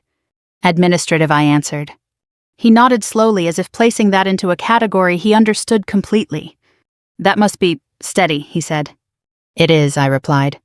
His sister leaned forward slightly. "Do you enjoy it?" "I value the structure," I said. That seemed to satisfy her, or at least confirm whatever she had already decided. Daniel tried to keep the conversation moving. He talked about work, about a project he was finishing, about a trip they might take in the spring. His mother listened, smiling at him, nodding her attention warm and full when it rested on her son. When it returned to me, it cooled. "And your family?" she asked. "My mother passed a few years ago," I said. "I don't have any siblings." "Oh," she said softly, tilting her head. "That must be difficult." "It was," I said. There was a pause, not of sympathy, of recalibration. Less family, less support, less structure. His father cleared his throat. "Well, it's good you have Daniel now." I took a sip of water. "Yes," I said evenly. "It is." Dinner was announced a moment later, and we moved into the dining room. The table was set beautifully. White china with a delicate gold rim. Crystal glasses. Cloth napkins folded just so. A centerpiece of pine branches and candles. It was the kind of table my mother would have admired and then quietly worried about scratching. We took our seats. Daniel sat beside me, his parents across, his sister and her husband at either end. The meal began with grace. His father bowed his head and gave thanks for family, for blessings for the year behind and the year ahead. His words were sincere, practiced, and complete. When he finished, everyone lifted their heads. "Please," his mother said, "eat." The food was good, very good. Ham glazed perfectly, sweet potatoes rich and soft, green beans with almonds, rolls warm and light, everything prepared with care. But the conversation never settled. So his mother said after a few minutes, turning to me again, "Do you plan to continue working after the wedding?" "Yes," I said. "In the same position?" she asked. "For now," I replied. She nodded, exchanging a brief glance with her husband. "I only ask," she continued, "because Daniel has worked very hard to build a certain lifestyle. Stability is important." "I agree," I said. His sister smiled faintly. "Of course, sometimes priorities shift after marriage." "Sometimes," I said. Daniel shifted beside me. I could feel the tension in his arm. "They're just trying to get to know you," he murmured quietly. "I understand," I said. His father set down his fork. "And what about long-term plans?" he asked. "Savings, retirement, those sorts of things." "I have a plan," I said. He smiled thinly. "I'm sure you do. It's just that, well, these things matter more when two people are building a life together." "Yes," I said again, "they do." There it was. Not outright insult, not yet. But the steady shaping of a narrative. A woman with modest means, limited prospects, a potential risk. Daniel tried to shift the subject again, but his mother brought it back. "We've seen situations before," she said, her tone gentle but firm, "where intentions are good, but differences in background can create complications." I looked at her. "What kind of complications?" "Oh," she said lightly, "expectations, financial habits, responsibilities." "And how those are shared," his father added. I folded my hands in my lap. "Shared how?" His mother smiled, equitably. The word hung in the air. Daniel cleared his throat. "Mom?" "It's a reasonable conversation," she said. "Yes," I said calmly, "it is." And then it happened. His father leaned back slightly. His mother reached beside her chair. The room quieted in a way that had nothing to do with the food. She placed a folder on the table, and with 2 fingers she slid it toward me. "We think this is best," she said, "before the wedding moves forward." This time I did not wait. I opened it. The first page was exactly what I expected. A prenuptial agreement. But as I read, I saw more than legal language. I saw assumptions. That I would contribute little, that I might depend, that I might take, that I needed to be managed before I could become part of their family. I read each line carefully. No one spoke. When I reached the end of the first page, I turned it. There were notes in the margin, in his mother's handwriting. "Important, must discuss before venue deposit." I closed the folder slowly, and only then did I look up. Daniel was staring at his plate. He hadn't said a word. I rested my hands lightly on the table, and for the first time that evening I allowed a small silence to settle. Not the silence of discomfort. The silence of understanding. They thought this was about money. They thought this was about protection. They thought I was the risk. I looked at Daniel, then at his parents, and I realized something with perfect clarity. This was not the moment I had been invited into their family. This was the moment they had decided who I was allowed to be. They had just made their move. They had no idea they had just chosen the wrong woman. I let the silence sit a moment longer than most people would have. Long enough for discomfort to settle into the room. Long enough for each of them to wonder how I would react. Then I placed my fingertips lightly on the edge of the folder and said very calmly, "When was this drafted?" Daniel's mother straightened a fraction, "A few weeks ago." I turned my eyes to Daniel. "You knew about it." He swallowed. "We talked about it. I didn't think." "You didn't think I should be told I asked?" "It's not like that," he said quickly. "I just didn't want to upset you before the holidays." His father leaned forward slightly. "There's no need to make this adversarial. This is simply a precaution. Standard, really." "Standard for whom?" I asked. "For families in our position," he said. I nodded once as if that answered something. "And what position is that?" I asked. His sister shifted in her seat. "Dad just means people who have something to protect." "I see," I said. I opened the folder again, flipping back to the first page. "And you believe I do not?" No one answered that directly. Daniel's mother offered a soft, measured smile. We don't know enough about your financial situation. That's exactly the point. These things are best clarified ahead of time. Clarified, I repeated. I turned another page, scanning the language. Separate property clauses, limitations on claims, provisions that read less like mutual protection and more like a line drawn in advance. And who drafted this, I asked. Our family attorney, his father said. For both parties, I asked. A pause. Well, he said our attorney prepared the initial document.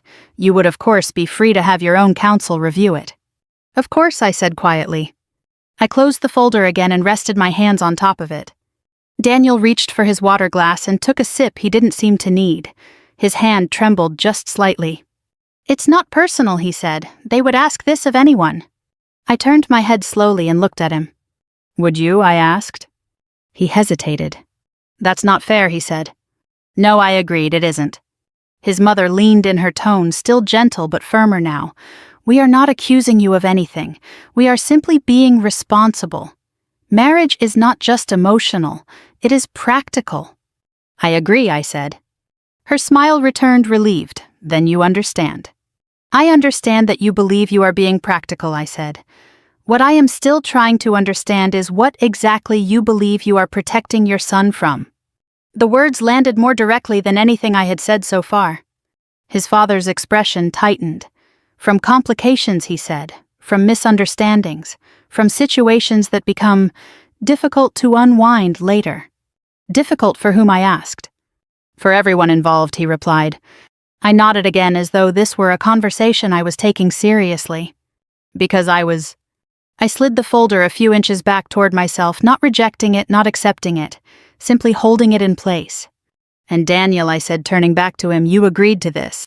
I didn't agree, he said quickly. I just didn't stop it. That's the same thing, I said. He flinched slightly like a man who has just realized the weight of a small decision. I let the silence return just for a breath. Then I asked very evenly, what is the current value of Daniel's trust? The question shifted the air in the room immediately. His father blinked. I'm sorry. You mentioned protection, I said. I assume that includes existing assets. So I'm asking, what is the current value of his trust? Daniel's sister gave a short, surprised laugh. That's a little direct, don't you think? I'm being practical, I said. His father's mouth tightened. That's not something we discuss casually. And yet you are asking me to sign a legal document that would affect my future based on that information, I said. So I don't see how it can remain undisclosed. No one spoke for a moment. I continued, my tone unchanged. Is the house in Daniel's name or held in a family trust? That's not relevant, his father said. It is if we are discussing marital property, I replied. Daniel shifted in his chair. We don't need to go into all that tonight. We don't, I asked. His mother stepped in quickly. This is exactly why we wanted to have this conversation early, so that expectations are clear. Clear for whom, I asked again. Her smile thinned. I let my gaze move across the table, taking in each of them in turn. I'm also curious, I said, about Daniel's outstanding liabilities. Daniel's head snapped up. What? You have a credit line connected to the business you started 2 years ago, I said. Is that fully resolved? The color drained from his face. His sister looked at him sharply. What is she talking about? It's nothing, Daniel said quickly. It's handled. Is it? I asked, still calm. His father frowned. How would you know about that? I met his eyes. Because I listen, I said. The room had gone very still now. No one was eating anymore. The tree lights blinked quietly in the corner. Daniel stared at me, something like confusion and fear mixing behind his eyes. Why are you doing this? He asked. I considered that for a moment. Because you asked me to take this seriously, I said. His mother set her fork down carefully. This feels unnecessary. Does it? I asked. Yes, she said. We are trying to approach this in a respectful, structured way. And I am responding in the same way, I said. Her expression hardened just a fraction. You are being defensive, she said. I am being thorough, I replied. His father leaned back in his chair, studying me now with a different kind of attention. What exactly do you do on base? He asked. There it was. Not curiosity. Recalculation. I held his gaze. More than filing paperwork, I said. Daniel let out a quiet breath. Can we just slow down for a second? No, I said gently. I don't think we should. He looked at me startled. Because this moment matters, I continued. And if we move past it too quickly, we'll pretend it didn't happen the way it actually did. His mother folded her hands in front of her. We have treated you with respect, she said. I looked at her for a long moment. No, I said quietly, you have treated me with caution. The difference seemed to land. No one spoke. I rested my hand lightly on the folder again. You are not wrong to want clarity, I said. You are not wrong to want fairness. Those are reasonable things. His father's shoulders relaxed slightly as though he thought we were moving toward agreement.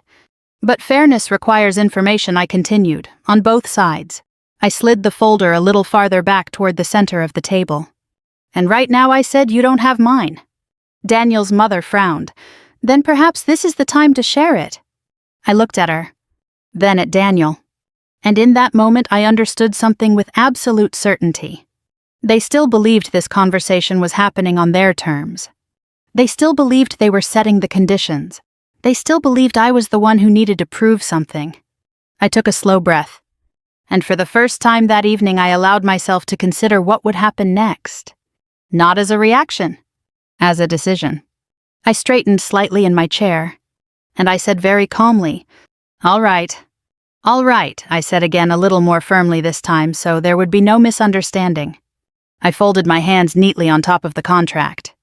If we're going to have a serious conversation about fairness, then we should do it properly. Daniel's mother nodded once relieved as if she believed I was finally stepping into the role she had prepared for me. Yes, she said, that's exactly what we're asking. I looked at Daniel first. Before I answer anything else, I said I need to understand something. He met my eyes uneasy. Okay. Why didn't you stop this? I asked. He swallowed. I told you I didn't want to cause a scene. A scene, I repeated quietly. I thought if we just got through dinner we could talk about it later, privately, without all this. All this, I said, glancing at the folder, was already decided. The only thing you postponed was telling me. He didn't answer. I let that settle between us. Then I turned to his parents. You said you want clarity, I continued, so let me offer you some. I sat back slightly in my chair, not in defiance, but in composure. I am 38 years old, I said.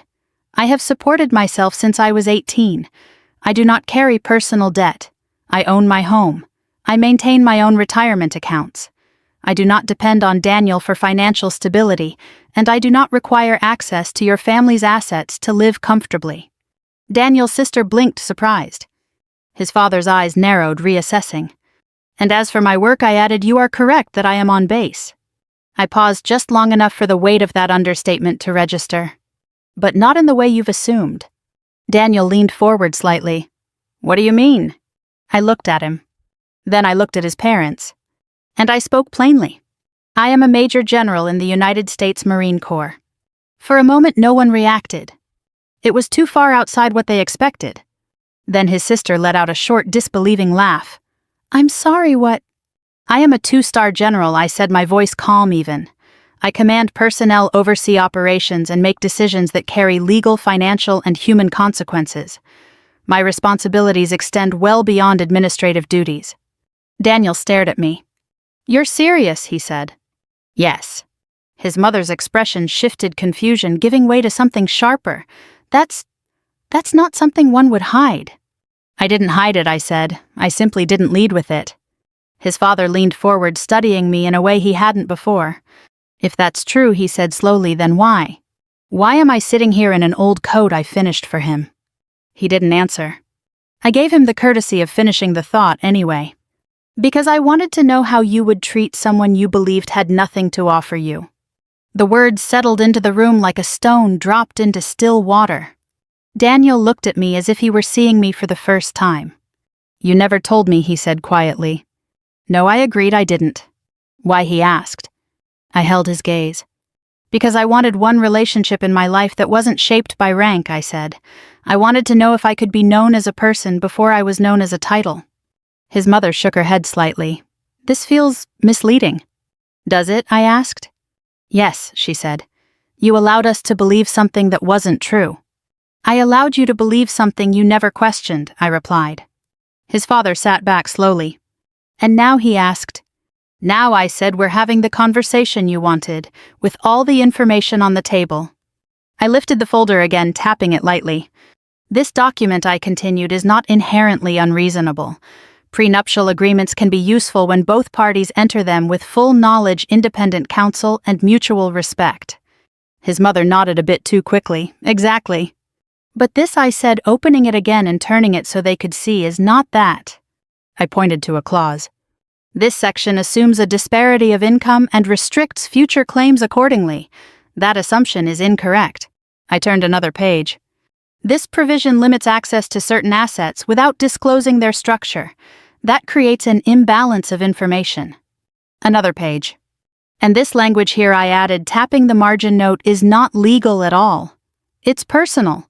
It reflects a concern about character rather than a concern about assets. Daniel's sister shifted uncomfortably. His father frowned. Our attorney drafted that. Your attorney drafted a document based on your perspective, I said, not on a full understanding of both parties involved. And what would you suggest, he asked. I would suggest, I said calmly, that if we are to discuss a legal agreement, it should be drafted by separate counsel with full disclosure from both sides and with terms that protect each party equally. His mother's lips pressed into a thin line. And you expect us to simply accept that, she asked. I expect you to recognize that I am not the person you assumed I was, I said. The room went quiet again. Daniel ran a hand through his hair. I don't even know what to say. You could start with the truth, I said. He looked at me, pained. I didn't think it mattered. It mattered to them, I said, and you let it matter without question. His father exhaled slowly. Well, he said, this is unexpected. Yes, I said, it is. His mother picked up her glass of wine, took a small sip, and set it back down carefully. If what you're saying is accurate, she said, then perhaps we all made some incorrect assumptions. That's one way to put it, I replied. Her eyes met mine.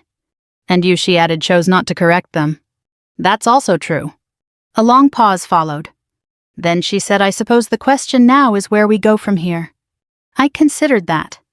I looked at Daniel, at his father, at his mother, at the contract still resting between us. And I realized something that had nothing to do with rank or money or legal language. This was no longer about what they thought of me. It was about what I thought of them. I closed the folder gently and set it back on the table. You asked for clarity, I said. And now you have it. For a moment after I said it, no one moved. The contract sat in the center of the table like something that had lost its purpose. Daniel's mother was the first to recover. She adjusted her napkin, smoothed it once across her lap, and lifted her chin just slightly. Well, she said, her voice carefully measured, this certainly changes the context. Does it? I asked. Her eyes flickered, not expecting that answer. Of course it does. We were operating under a certain understanding. Yes, I said, you were. His father leaned forward, resting his elbows lightly on the table.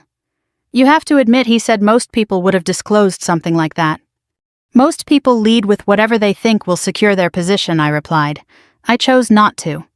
Daniel looked between us, his face pale. I still don't understand, he said. Why didn't you tell me, not just them, me? I turned to him fully. Because I needed to know who I was building a life with, I said.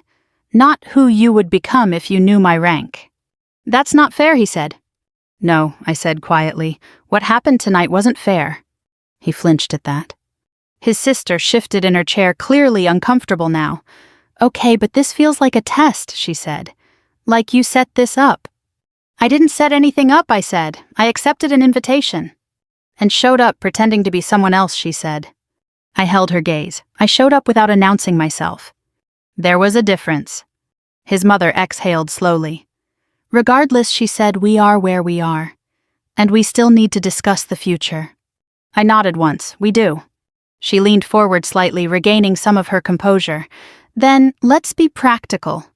If you truly are in the position you claim, then you understand the importance of structure. Agreements, boundaries. I do, I said. Then you must also understand that families like ours are not unique, I said, gently cutting her off. Her lips pressed together. I have spent my entire adult life working with people from every background you can imagine, I continued. Wealthy, poor, educated, not.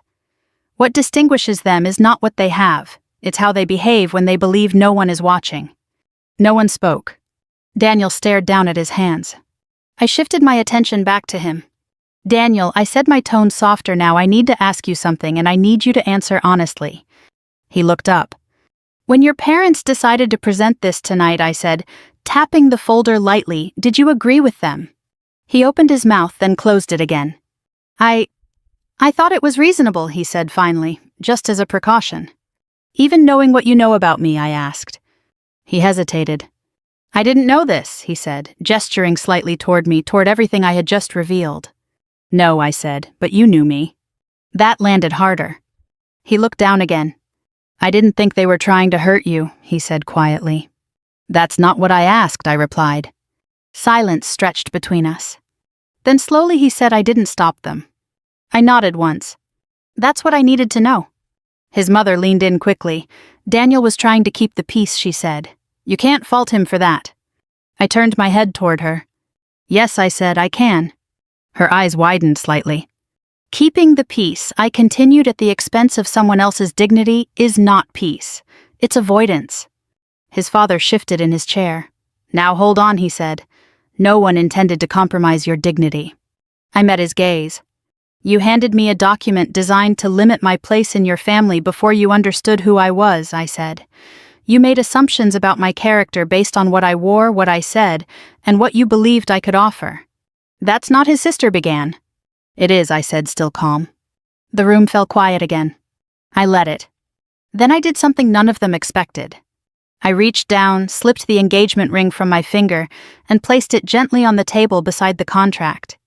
The small sound it made against the wood seemed louder than anything else that night. Daniel's head snapped up.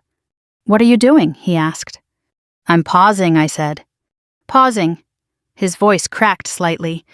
You're taking the ring off in front of my family and calling it a pause. Yes, I said. Why? He demanded. I looked at him, not unkindly. Because I don't know if you're ready to stand beside me, I said, and I'm not willing to build a marriage on uncertainty. His mother's face tightened. This is an overreaction, she said. No, I replied, it's a decision. His father leaned forward, his voice firmer now. You're going to walk away from an engagement over a conversation. I'm stepping back, I corrected him, because of what that conversation revealed. Daniel shook his head, disbelief and hurt written across his face. You could have told me, he said again. And you could have trusted me, I said. That was the truth at the center of it. Not the contract. Not the dinner. Trust. I stood slowly, smoothing my skirt. Thank you for the meal, I said to his parents, my voice steady. It was very well prepared. His mother stared at me, speechless now. I picked up my coat from the chair where it had been placed earlier. The worn wool felt heavier in my hands than it had when I arrived. Before I turned to leave, I looked at Daniel one last time. I meant what I said, I told him. This isn't the end, but it's not the beginning anymore either. He didn't move. None of them did. I walked to the front door, opened it, and stepped out into the cold December night. The air hit my face sharp and clean. Behind me, I heard the door close. And for the first time that evening, I allowed myself to feel it. Not anger. Not triumph. Loss. Because sometimes the hardest part of seeing people clearly is realizing they're not who you hoped they were. The first few days after Christmas were the quietest I could remember in years. Not the kind of quiet you get after a long day's work when you sit down with a cup of tea and let the world settle. This was a deeper kind, the kind that leaves space for thoughts you've been too busy to face. I went back to base on the morning of the 26th. The routine helped. There were briefings waiting, reports that needed review, a personnel issue that had been delayed over the holiday. In my world, decisions didn't pause because it was Christmas. People still depended on clarity, on direction, on someone willing to take responsibility. So I stepped back into that role without hesitation. In uniform, everything made sense. People stood when I entered a room. Conversations tightened. Information was presented directly. No one wondered what I contributed or whether I belonged at the table. My authority wasn't a question, it was a fact. There is comfort in that even if you don't admit it. But when I came home in the evenings, the silence returned. My townhouse felt larger than it had before. The small artificial tree still stood in the corner of the living room, lights unplugged, now ornaments, catching the faint glow from the street lamp outside. The pie Daniel had brought was still on the counter the first night. I threw it away the next morning. I didn't hear from him right away. That didn't surprise me. Daniel was not a man who rushed into difficult conversations.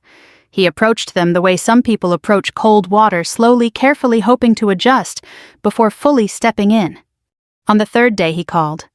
I let it go to voicemail. His message was short. "I'm sorry," he said. "I don't even know where to start, but I'm sorry. Please call me when you're ready." I listened to it once, then I deleted it. Not out of anger. Out of discipline. I had learned over the years that immediate responses often come from emotion, not clarity, and I wanted to understand what I felt before I tried to explain it to him. A week passed. Work filled most of it. Meetings, reviews, long hours that blurred into one another. There were moments when I forgot entirely about Christmas dinner, about the contract, about the look on Daniel's face when I placed the ring on the table. But then something small would bring it back. A couple holding hands in a parking lot, a wedding announcement in the paper, a Christmas card left unopened on my kitchen counter. By the second week, the calls stopped. Instead, a letter arrived. It was handwritten. I recognized his handwriting immediately, careful, slightly slanted the way he always wrote grocery lists. I set it on the table and looked at it for a long time before opening it. When I finally did, I read it slowly. He didn't try to defend himself. That was the first thing I noticed. He wrote about that night, about what he had seen and what he had failed to see. He admitted that he had known about the contract and had convinced himself it was just a formality. He admitted that he had been more concerned with avoiding conflict than with protecting me. "I thought I was being reasonable," he wrote. "I thought I was keeping things smooth. I didn't realize I was letting you walk into something unfair." He paused there, then continued. "I also didn't realize how much I liked the version of you I thought I knew." That line made me stop. He went on to explain it. He said it had been easier to feel steady, confident, even a little important beside someone he believed needed him. That he had never asked deeper questions about my work because he didn't want to disturb that balance. "I'm not proud of that," he wrote, "but it's true." I set the letter down for a moment and stared out the window. There it was. Not just an apology. Understanding. That mattered more than anything he could have said in the first few days. The next letter came 4 days later. This one was shorter. "I've started seeing someone," he wrote, "a counselor. I don't think I know how to handle my parents the way I should. I want to learn." He didn't ask me to come back. He didn't ask me to forgive him. He just told me what he was doing. That mattered too. By the third week, I had 3 letters. Each one a little clearer than the last. He wrote about his childhood, about the way his parents made decisions, about how disagreement was handled, not through open conflict, but through quiet pressure. He wrote about how he had learned to keep peace by stepping aside rather than standing up. "I thought that was maturity," he wrote. "I'm starting to see it was avoidance." I read that line twice. Then I folded the letter carefully and placed it with the others. I didn't respond. Not yet. Around that same time, I received a call I hadn't expected. Daniel's mother. I let it ring once, twice. Then I answered. "Hello." There was a brief pause on the other end. "I hope I'm not interrupting," she said. "You're not," I replied. Another pause. "I wanted to follow up," she said, choosing her words carefully. "About Christmas." "Yes," I said. "I believe things may have been misunderstood," she continued. I leaned back slightly in my chair. "In what way?" I asked. "We were trying to be responsible," she said, "and perhaps the way we approached it was too direct." "Directness wasn't the issue," I said. She hesitated. "What was the issue in your view?" she asked. "Assumption," I said. Silence. Then more quietly, "I see." I wasn't sure she did. "I also wanted to say," she added, "that we were not aware of your position." "I understand that," I said. "And had we known," she continued, "we would have handled things differently." I let that sit for a moment. "Would you?" I asked. She didn't answer right away. "I would hope so," she said finally. That was honest in its way. Then perhaps the issue wasn't information I said, it was perspective. Another silence. I suppose she said slowly, there is some truth in that. We ended the call shortly after. It wasn't an apology. Not yet. But it was movement. The real change came a few days later. A letter arrived from Daniel's father. Typed, not handwritten. Brief. I misjudged you, it read. Not because of what you withheld, but because of what I assumed. That is my responsibility. I regret the way that manifested. No explanations. No excuses. Just that. I read it once. Then I set it aside. It was enough. Not to repair everything, but to acknowledge something had been broken. The following week I called Daniel. We agreed to meet. Not at his parents' house. Not at mine. At a small diner just off the highway. The kind of place where the coffee is always hot, the booths are worn, and no one pays much attention to who you are. It felt right. When I walked in, he was already there. He stood when he saw me. For a moment, neither of us spoke. Then he said quietly, "Thank you for coming." I nodded. And for the first time since Christmas, we sat down across from each other, with nothing between us. He looked thinner. Not in a way most people would notice right away, but I saw it. The lines around his eyes were a little deeper. His shoulders didn't sit as easily as they used to. There was something in his posture less certain, more deliberate. He waited until I had settled into the booth before he sat down again. A waitress came over, poured coffee for both of us without asking, and left us with 2 menus we didn't need. "Thank you for coming," he said again. "You said that already," I replied, not unkindly. "I know," he gave a small, nervous smile. "I just didn't want to assume." "That's new," I said. He nodded. "I'm trying." We let that sit for a moment. Outside, cars moved steadily along the road. Inside, the quiet hum of conversation and clinking dishes created a kind of privacy that didn't feel forced.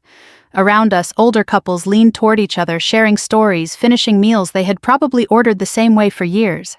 It grounded the moment. Daniel wrapped his hands around his coffee cup. "I read your face that night," he said. "After the contract, I knew something had changed. I just didn't understand what." "You understand now?" I asked. He nodded slowly. More than I did. Not completely, but enough to know I was wrong. I didn't respond right away. He continued. "I kept telling myself it wasn't a big deal," he said, "that it was just paperwork, that everyone does it." "Everyone doesn't," I said. "I know that now." He paused. "It wasn't the contract, was it?" "No," I said, "it wasn't." "It was me," he said. "It was what you didn't do," I corrected gently. He looked down at the table. "I've been thinking about that," he said. "A lot." I waited. "I always thought I was a good man," he continued, "and in a lot of ways I still think I am. But I've started to realize that being good when things are easy doesn't mean much." "No," I said quietly, "it doesn't." He met my eyes. "I didn't stand up for you," he said. "Not because I didn't care, but because I didn't want to deal with my parents. I told myself I'd fix it later privately, but by then the damage was already done." "Yes," I said. "I'm sorry," he said. I believed him. But belief, I had learned, was not the same as trust. "What have you done since then?" I asked. He seemed relieved by the question, grounded by it. "I've been seeing a counselor," he said, like I wrote, twice a week at first, now once. I nodded. "I didn't realize how much of my life I've spent trying to keep things smooth," he went on. "How much I avoid conflict, especially with my parents." "That's not uncommon," I said. "I know," he replied. "But it's not something I want to keep doing." He took a breath. "I met with a lawyer too," he added. "Not my parents' attorney, my own." That caught my attention. And I asked. He explained what a fair agreement actually looks like, Daniel said. Mutual disclosure, separate representation, terms that protect both people, not just one. "That's correct," I said. I didn't know that he admitted, I just assumed my parents did. "Assumption seems to run in your family," I said. He gave a small, rueful smile. "Yeah, I've noticed." We sat quietly for a moment, both of us absorbing what had been said. Finally, he looked at me again. "I'm not asking you to come back," he said. "Not yet. I know I don't have that right." I appreciated that. "I just wanted you to know I'm working on it," he continued. "On myself, on how I handle things, on how I show up." I studied him. He wasn't trying to persuade me. He wasn't trying to charm his way back into place. He was simply telling the truth as he understood it. That was new. "What about your parents?" I asked. He exhaled slowly. "That's been harder," he said. "But I've started setting boundaries." "In what way?" "I told them I wouldn't discuss our relationship unless you were present," he said. "And that if we ever move forward again, decisions like that," he nodded toward the invisible memory of the contract, "won't happen without both of us involved from the beginning." "And how did they respond?" I asked. "My mom was upset," he admitted. "My dad didn't say much at first, but he wrote you that letter." "I received it," I said. He nodded. "He doesn't apologize easily," Daniel said. "That was a lot for him." "I know," I said. We fell into another quiet. The waitress came back, refilled our coffee, and asked if we wanted anything else. We both shook our heads. When she left, Daniel spoke again. "I don't expect you to trust me right now," he said. "I just want the chance to become someone you can trust again." I let that sit between us. Outside, a truck passed its headlights, sweeping briefly across the window. "Trust isn't something you ask for," I said finally. "It's something you build." "I know," he said. "And it takes time," I added. "I have time," he replied. I looked at him for a long moment. There was no certainty in what I felt. No clear answer. But there was something else. Possibility. "I'm not ready to decide anything today," I said. "I understand," he said. "But I am willing to keep talking," I continued. Relief moved across his face, quiet but unmistakable. "Thank you," he said. I nodded once. We finished our coffee in a more comfortable silence than before. When we stood to leave, he didn't reach for my hand. He didn't try to close the distance. He simply walked beside me to the door. Outside, the air was cold again, though not as sharp as it had been on Christmas Eve. We stood there for a moment. "Same place next week?" he asked. "Yes," I said. He smiled, small and genuine. "I'll be here," he said. "I know," I replied. And as I walked to my car, I realized something I hadn't allowed myself to consider before. Not that everything would be easy. Not that everything would be fixed. But that sometimes people can learn. If this story made you pause even for a moment and think about how we treat others when we believe they have nothing to offer, then it's already done something meaningful. If you've ever been underestimated, or if you've ever realized you underestimated someone else, you're not alone. Stories like this remind us that respect isn't earned through titles or wealth, it's revealed through behavior. If this resonated with you, consider sharing it with someone who might need that reminder today. And if you'd like to hear more stories about quiet strength, second chances, and the kind of truth that changes people slowly, you're always welcome here. The first thing my son ever taught his father was how shame feels. I remember the exact look on Daniel's face 19 years later when Ethan stepped out of that government sedan in his navy dress whites. My ex-husband's mouth fell open, his skin turned the color of old paper, and for one beautiful second, the whole world seemed to stop breathing. He had come to claim a son he'd never raised. He had no idea he was standing face to face with the man I had spent 19 years building from the ruins he left behind. But to understand that moment, you have to go back to the night Daniel walked out on us. It was October of 1998 in Chillicothe, Ohio, and the air had that cold edge that warns you winter is coming. I was 8 months pregnant, tired enough to cry over burned toast, and standing in the little spare bedroom we'd turned into a nursery. I'd spent all afternoon painting clouds on the pale blue walls. They weren't very good clouds, more like lumpy cotton balls, but I'd imagined our son staring at them someday from his crib. That thought had carried me through a lot back then. Daniel and I had been married almost 11 years. We weren't one of those couples people envied, but we'd been steady once, solid. We'd met at church when I was 23 and he was 26. He had kind eyes and a laugh that made people trust him. Or maybe I was just young enough to mistake confidence for goodness. Things had changed after his promotion fell through at Whitmore Accounting. He'd been certain the regional manager position was his. He'd spent months talking about the raise the bigger house private school someday for our baby. Then they gave it to a younger man from Columbus. Something in Daniel hardened after that. He started coming home later. Stopped touching my stomach when the baby kicked. Stopped asking how I felt. And started looking at me like I was something heavy he'd been forced to carry. That evening, I heard his car pull into the driveway just after 9. I smiled despite myself. I'd made pot roast, though by then it was cold and dry in the oven. I thought maybe tonight would be better. Maybe he'd apologize for being distant. Maybe we'd sit together and talk about names for the baby. Maybe. I heard the front door open. Then close. But there were no footsteps toward the kitchen. No "Hey Maggie." Just silence. A strange waiting silence. I walked into the living room and stopped cold. Daniel was standing by the fireplace in his gray suit, still wearing his overcoat. In one hand was his leather briefcase. In the other was a manila envelope. His face was blank. Not angry. Not sad. Blank. And somehow that was worse. "Daniel," I said. He looked at my stomach first, then at me. There wasn't an ounce of warmth in his eyes. "We need to talk." Every woman who has ever heard those words knows what comes next. Still, my heart tried to bargain. Maybe it's about work. Maybe his mother's sick. Maybe. He tossed the envelope onto the coffee table. It landed with a flat, terrible sound. "Those are divorce papers." I laughed. Not because it was funny. Because my mind refused to process it. "What?" "I've filed already." The room tilted. "What are you talking about?" He exhaled, sharply irritated, like I was making him repeat something obvious. "I'm leaving." I stared at him. "Number?" It was all I could say. "Number." The word sounded small and stupid even to me. He looked away, jaw tightening. "There's someone else." The sentence hit harder than if he'd slapped me. I gripped the back of the couch to steady myself. "Who?"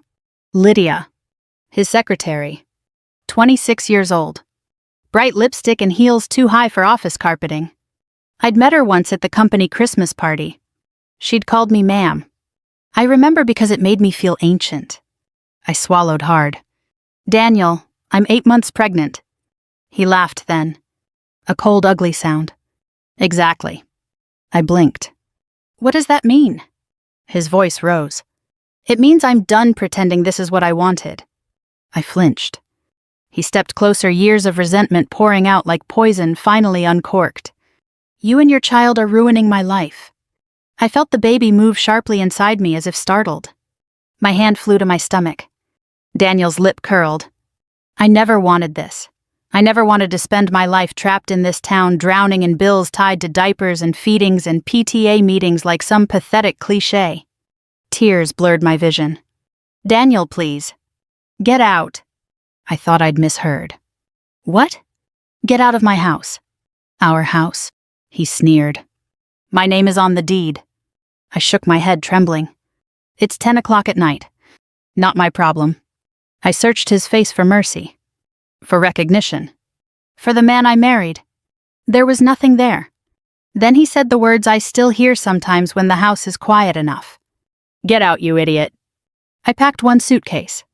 He stood in the doorway and watched. Didn't help. Didn't apologize. Didn't even pretend this hurt him. When I waddled past him carrying that suitcase and my winter coat over one arm, he stepped aside like I was a stranger leaving a hotel room. Outside, the October wind cut through my sweater. I loaded my things into my old Chevy and drove 20 miles to my mother's farmhouse, crying so hard I had to pull over twice. Mama opened the door before I knocked. One look at my face told her everything. She wrapped her arms around me and held on. And as I sobbed into her shoulder, she whispered words that carried me through the hardest years of my life. Sometimes the people who leave make room for the ones God sends. 3 weeks later, my labor started just before dawn. And when the nurse asked what name to write under father on the birth certificate, I looked down at my perfect little boy and said quietly, "Leave it blank." People like to talk about courage as if it arrives all at once. Like there's some grand moment when fear disappears and a person suddenly becomes strong. That wasn't how it happened for me. Courage came in smaller pieces. It came the first time Ethan woke crying at 2 in the morning and I realized there was no one else coming to help. It came when I counted quarters at the grocery store while the cashier politely looked away. It came every time I smiled and said, "We're doing just fine," even when I wasn't sure we were. That's how most women survive, I think. Not through miracles. Through ordinary stubbornness. Ethan was born on a frosty November morning in Adena Regional Hospital, pink-cheeked and loud enough to wake half the county. The nurses laughed when they heard his cry. Well, one of them said that boy plans to be heard. She wasn't wrong. He had a strong little set to his jaw even then, like he'd arrived with business to attend to. Mama held him while I slept after delivery. When I woke, she was rocking him by the window with tears in her eyes. "He's got your father's hands," she whispered. That meant something to me. My father had been a quiet, honorable man who fixed tractors, kept his promises, and never once raised his voice in anger. He'd died 3 years before Ethan was born, and I'd missed him fiercely ever since. I liked believing some piece of his goodness had found its way into my son. We brought Ethan home to Mama's farmhouse because there was nowhere else to go. Daniel sold our house 6 months later and moved to Columbus with Lydia. I heard through town gossip that they married in the spring. That hurt more than I expected. Not because I wanted him back, but because it proved how quickly a man can erase the life he once promised to cherish. The divorce settlement was thin enough to fold into a church bulletin. Daniel's lawyer had argued he was financially overextended. I couldn't afford to fight it. So I signed. And started over. Mama cleared out her sewing room so Ethan and I could stay there. I took a waitress job at Harlow's Diner in town, working breakfast and lunch shifts while Mama watched him. At night, after putting him to bed, I cleaned classrooms at Chillicothe High School. On weekends, I balanced books for Mr. Landry's hardware store. I was tired in ways I didn't know a human body could be tired. But every morning Ethan would grin when he saw me, and somehow the world felt possible again. He was a good child. Not perfect. No child is. At 3, he colored all over Mama's wallpaper with blue crayon because he wanted to make the room happier. At 6, he punched a boy in Sunday school for calling another child stupid. At 9, he tried to build a rocket in the barn and nearly set a hay bale on fire. But he always told the truth when confronted. Always apologized when he was wrong. And always tried to do better.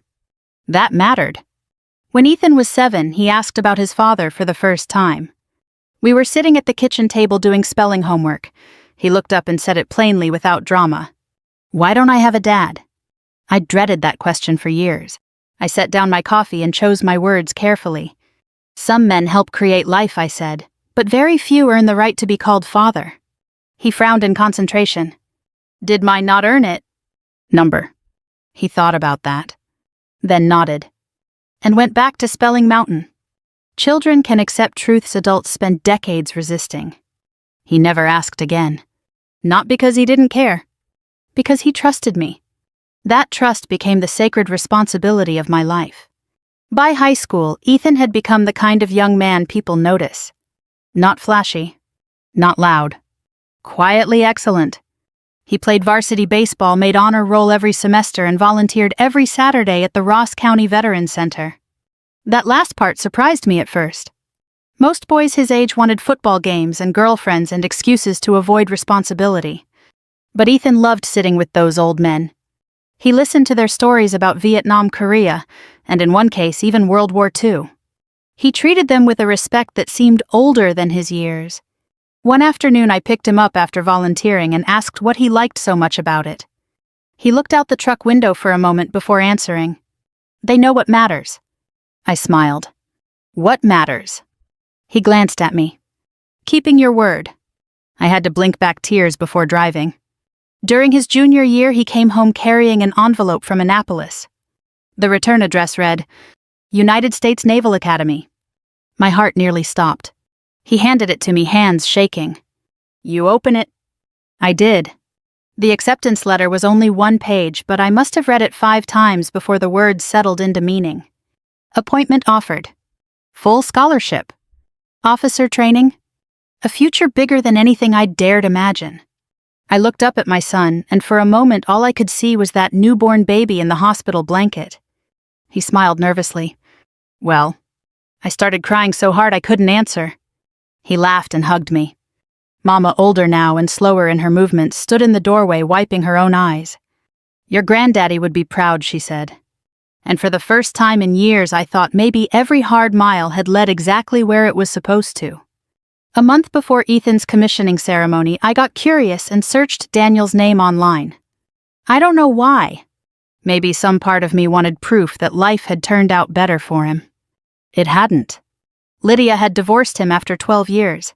Financial records showed bankruptcy proceedings. His LinkedIn page was a graveyard of short-term accounting jobs. He looked smaller in his profile picture. Defeated. I closed the laptop and felt nothing. Or so I thought. 3 weeks later, a black sedan pulled into Mama's driveway. A man stepped out. Older, heavier, but unmistakably Daniel. And the smile on his face told me he thought he still belonged there. For a moment, I honestly thought I was imagining him. 19 years is a long time to carry anger, long enough for it to fade into something flatter, quieter. Not forgiveness, exactly. More like sediment settling at the bottom of deep water. You know it's there. You just stop stirring it. But the second I saw Daniel standing at the edge of Mama's gravel driveway, all of it rose at once. The hurt. The humiliation. The memory of that October wind on my face as I stood 8 months pregnant beside my car, wondering how the man I'd loved could look at me like I was garbage he'd finally taken out. Time had not been especially kind to him. His dark hair was mostly gone now, what remained gone silver around the sides.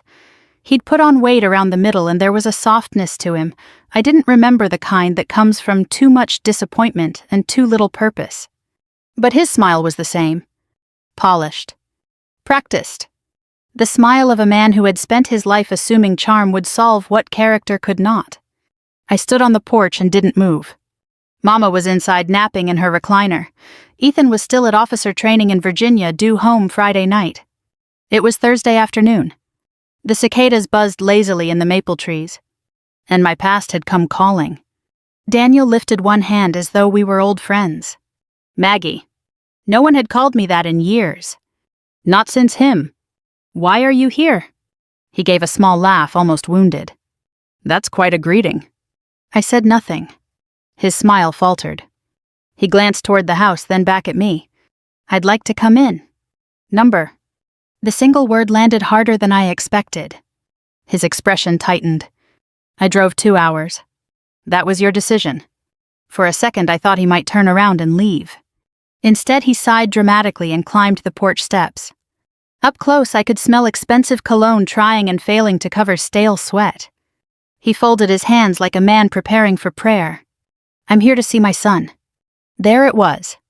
No apology. No acknowledgement of 19 years. Straight to the claim. My stomach went cold. Your son. His jaw flexed. Yes. The audacity of it nearly made me laugh. You don't have a son here. His eyes sharpened. Don't do that. Do what? Punish me forever for a mistake I made when I was young. A mistake. That was what he called abandoning a pregnant wife. I crossed my arms. You were 37. He looked away, briefly irritated at being corrected. Then his face softened into what I suppose he thought was sincerity. Maggie, I was scared. I handled things badly. I know that. Handled things badly. Like forgetting to mail a bill. Not throwing your family away. He continued. I've had a lot of time to think. I've changed. I said nothing. He took my silence as invitation. I found Ethan online, Naval Academy, officer now. A strange pride slipped into his voice, as though Ethan's accomplishments reflected back on him. He looks just like me. The sentence turned my blood to ice. Number. He looked like my father. He looked like himself. But Daniel had always been the sort of man who mistook resemblance for ownership. You had no right to search for him. He's my flesh and blood.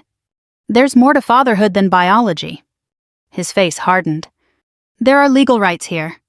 The shift was immediate. Like watching a snake uncurl. I should have expected it. Men like Daniel only wear humility until it fails to produce obedience. He stepped closer. I've spoken with an attorney. That surprised me. Not because I thought he wouldn't. Because it meant this wasn't impulsive sentimentality. He'd planned this. I'm entitled to establish contact, and if Ethan ever receives inheritance benefits, anything substantial. I laughed. Actually laughed. He stopped mid-sentence. You think this is about money? The look in his eyes answered before his mouth did. This isn't about money. It was absolutely about money. He'd learned Ethan had become something important and assumed proximity might profit him. The same opportunism that had once sent him chasing Lydia and Columbus promotions was alive and well, just older now, more desperate. I looked him straight in the eye. You abandoned him before he took his first breath. His nostrils flared. Blood is blood. The words hung there. Ugly. Ancient. As though biology were some sacred contract no behavior could break. I thought of every fever I'd sat through. Every late-night homework crisis. Every baseball uniform I'd scrubbed clean. Every overtime shift. Every sacrifice. And suddenly I felt calm. Because I knew something Daniel did not. Blood can begin a life. It cannot build one. Ethan comes home tomorrow, I said. His whole posture changed. Hope flickered across his face.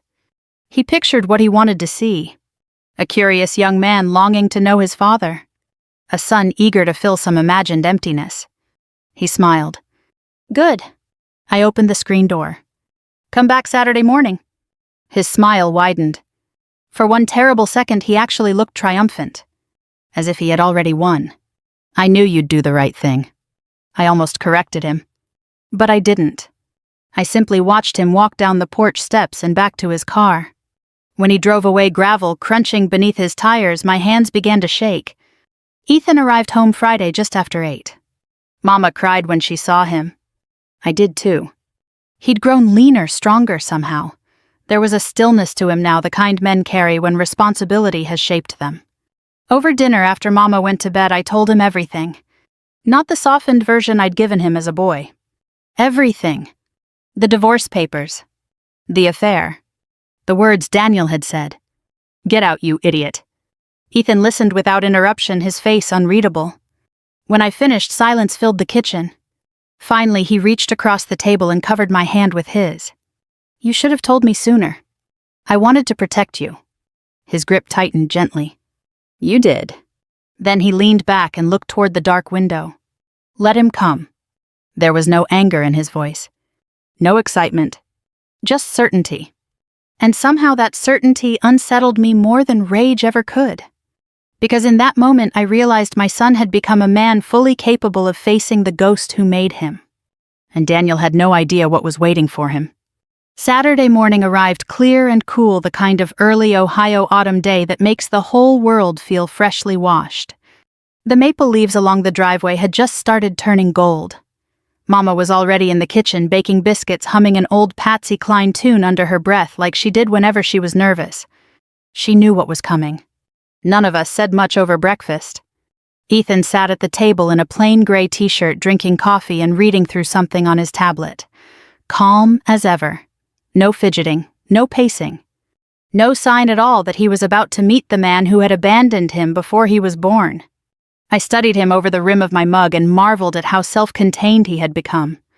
At 19, Daniel had been restless and hungry for attention, always reaching for something just beyond him.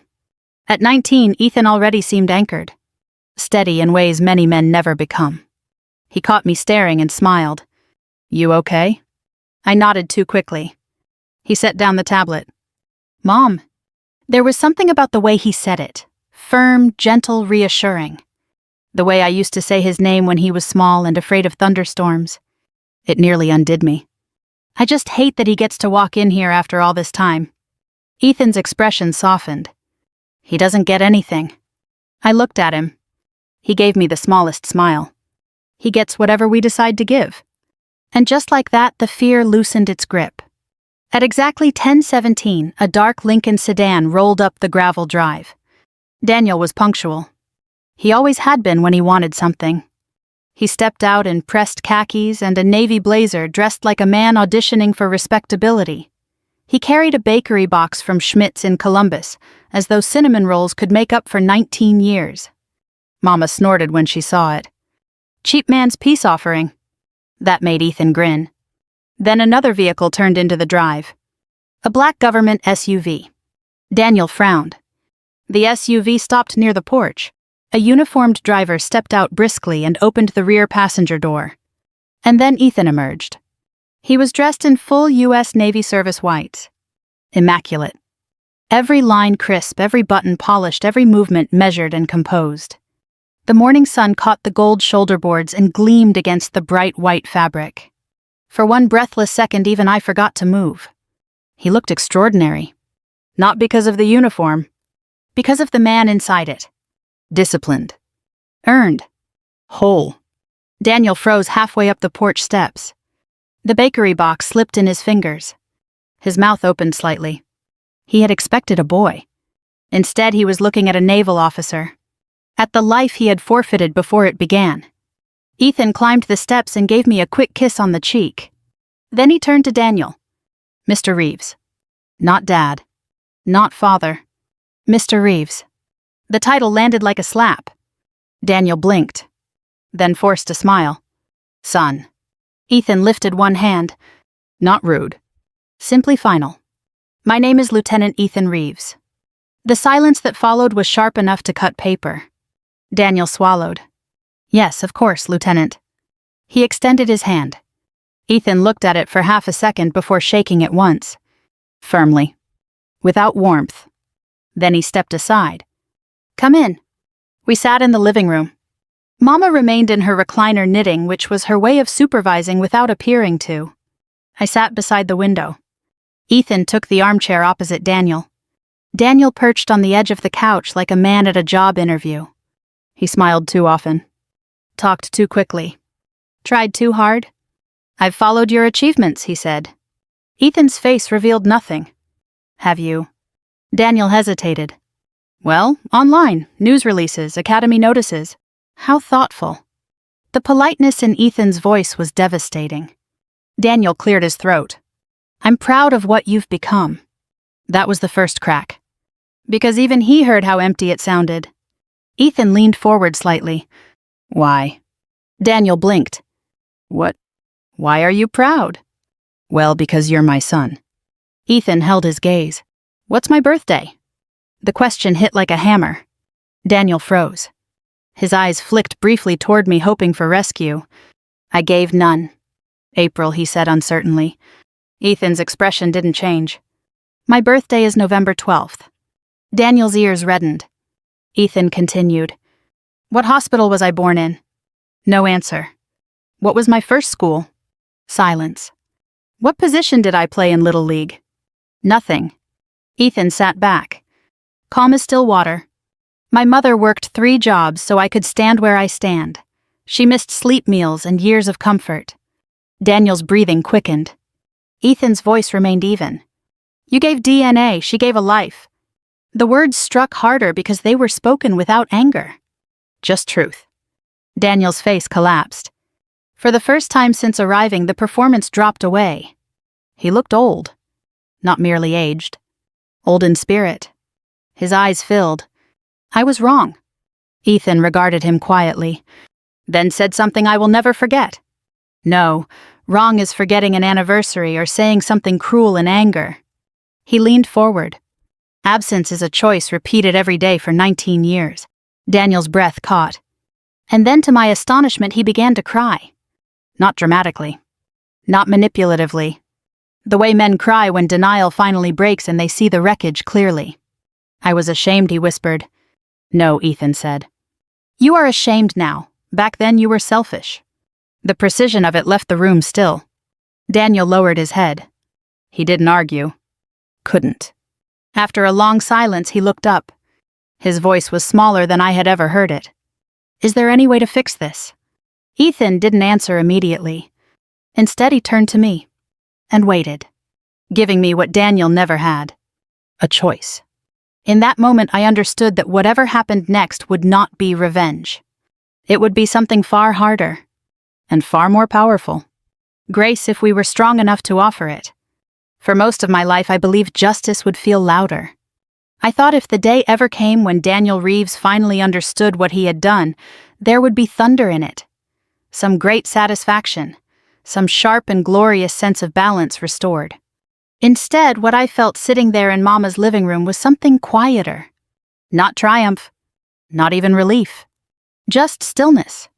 The kind that settles over a field after harvest when all the hard work is done and the land finally rests. Daniel sat on the couch with his shoulders folded inward, his hands trembling between his knees. He looked smaller than I had ever seen him. Across from him, Ethan waited calmly. Not cold. Not cruel. Simply steady. The same way he had faced every challenge life had ever handed him. And then my son spoke. You can't reclaim lost years. His voice was even respectful and impossible to ignore. Daniel lifted his head. Ethan continued. But you can decide what kind of man you'll be with the years you have left. Daniel stared at him, confusion and fragile hope wrestling across his face. You'd let me try. Ethan glanced toward me. There was no pressure in his eyes, only trust. The same trust he'd placed in me since he was old enough to reach for my hand crossing a parking lot. He was letting me decide what happened next. And suddenly I thought of Mama's words all those years ago. Sometimes the people who leave make room for the ones God sends. For 19 years I had thought she meant Ethan. And she had. But maybe she also meant this moment. The chance to prove that pain does not have to be inherited. That someone can break a chain simply by refusing to hand it forward. I looked at Daniel. Really looked at him. The handsome arrogance that once defined him was gone. What remained was an aging man stripped bare by consequence. He had already lost nearly everything. His marriage to Lydia had collapsed after years of bitterness and betrayal. His career had stalled. His friends had drifted. Even his younger brother I'd heard through town gossip barely spoke to him anymore. Life had disciplined him in ways comfort never could. But discipline is not transformation. That part is chosen. And I realized I no longer needed him punished. Life had already done that. What mattered now was whether anything worthwhile could still be built from what remained. So I nodded to Ethan. His face softened. Then he turned back to Daniel. There are conditions. Daniel straightened immediately. Anything. Ethan's expression sharpened just enough to remind him this was no bargain to be manipulated. You attend counseling weekly. Daniel nodded. You volunteer every Saturday at the Ross County Veterans Center for 1 full year. He blinked. The veterans' home. Yes. Doing what? Whatever needs doing. Cleaning floors, serving meals, listening. Daniel swallowed. Ethan's eyes held his. No shortcuts, no excuses, no disappearing. The room was silent except for the ticking grandfather clock in the hallway. Finally, Daniel asked almost timidly, "And if I do all that?" Ethan's answer was simple. "Then we'll have coffee and talk like men who are meeting for the first time." Something broke open in Daniel's face then. Not grief exactly. Something gentler. Humility, perhaps. He nodded once slowly. I'll do it. And for the first time in 20 years I believed him. The year that followed surprised all of us. At first I expected excuses. Missed Saturdays. Half-hearted effort. Old habits dressed in new promises. But every week Daniel showed up.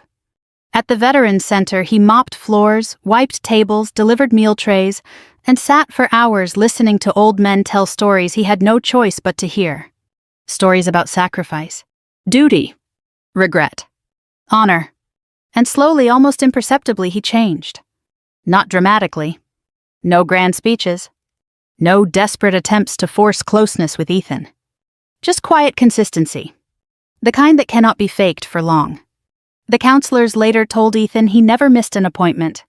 Not once. Mama noticed it first.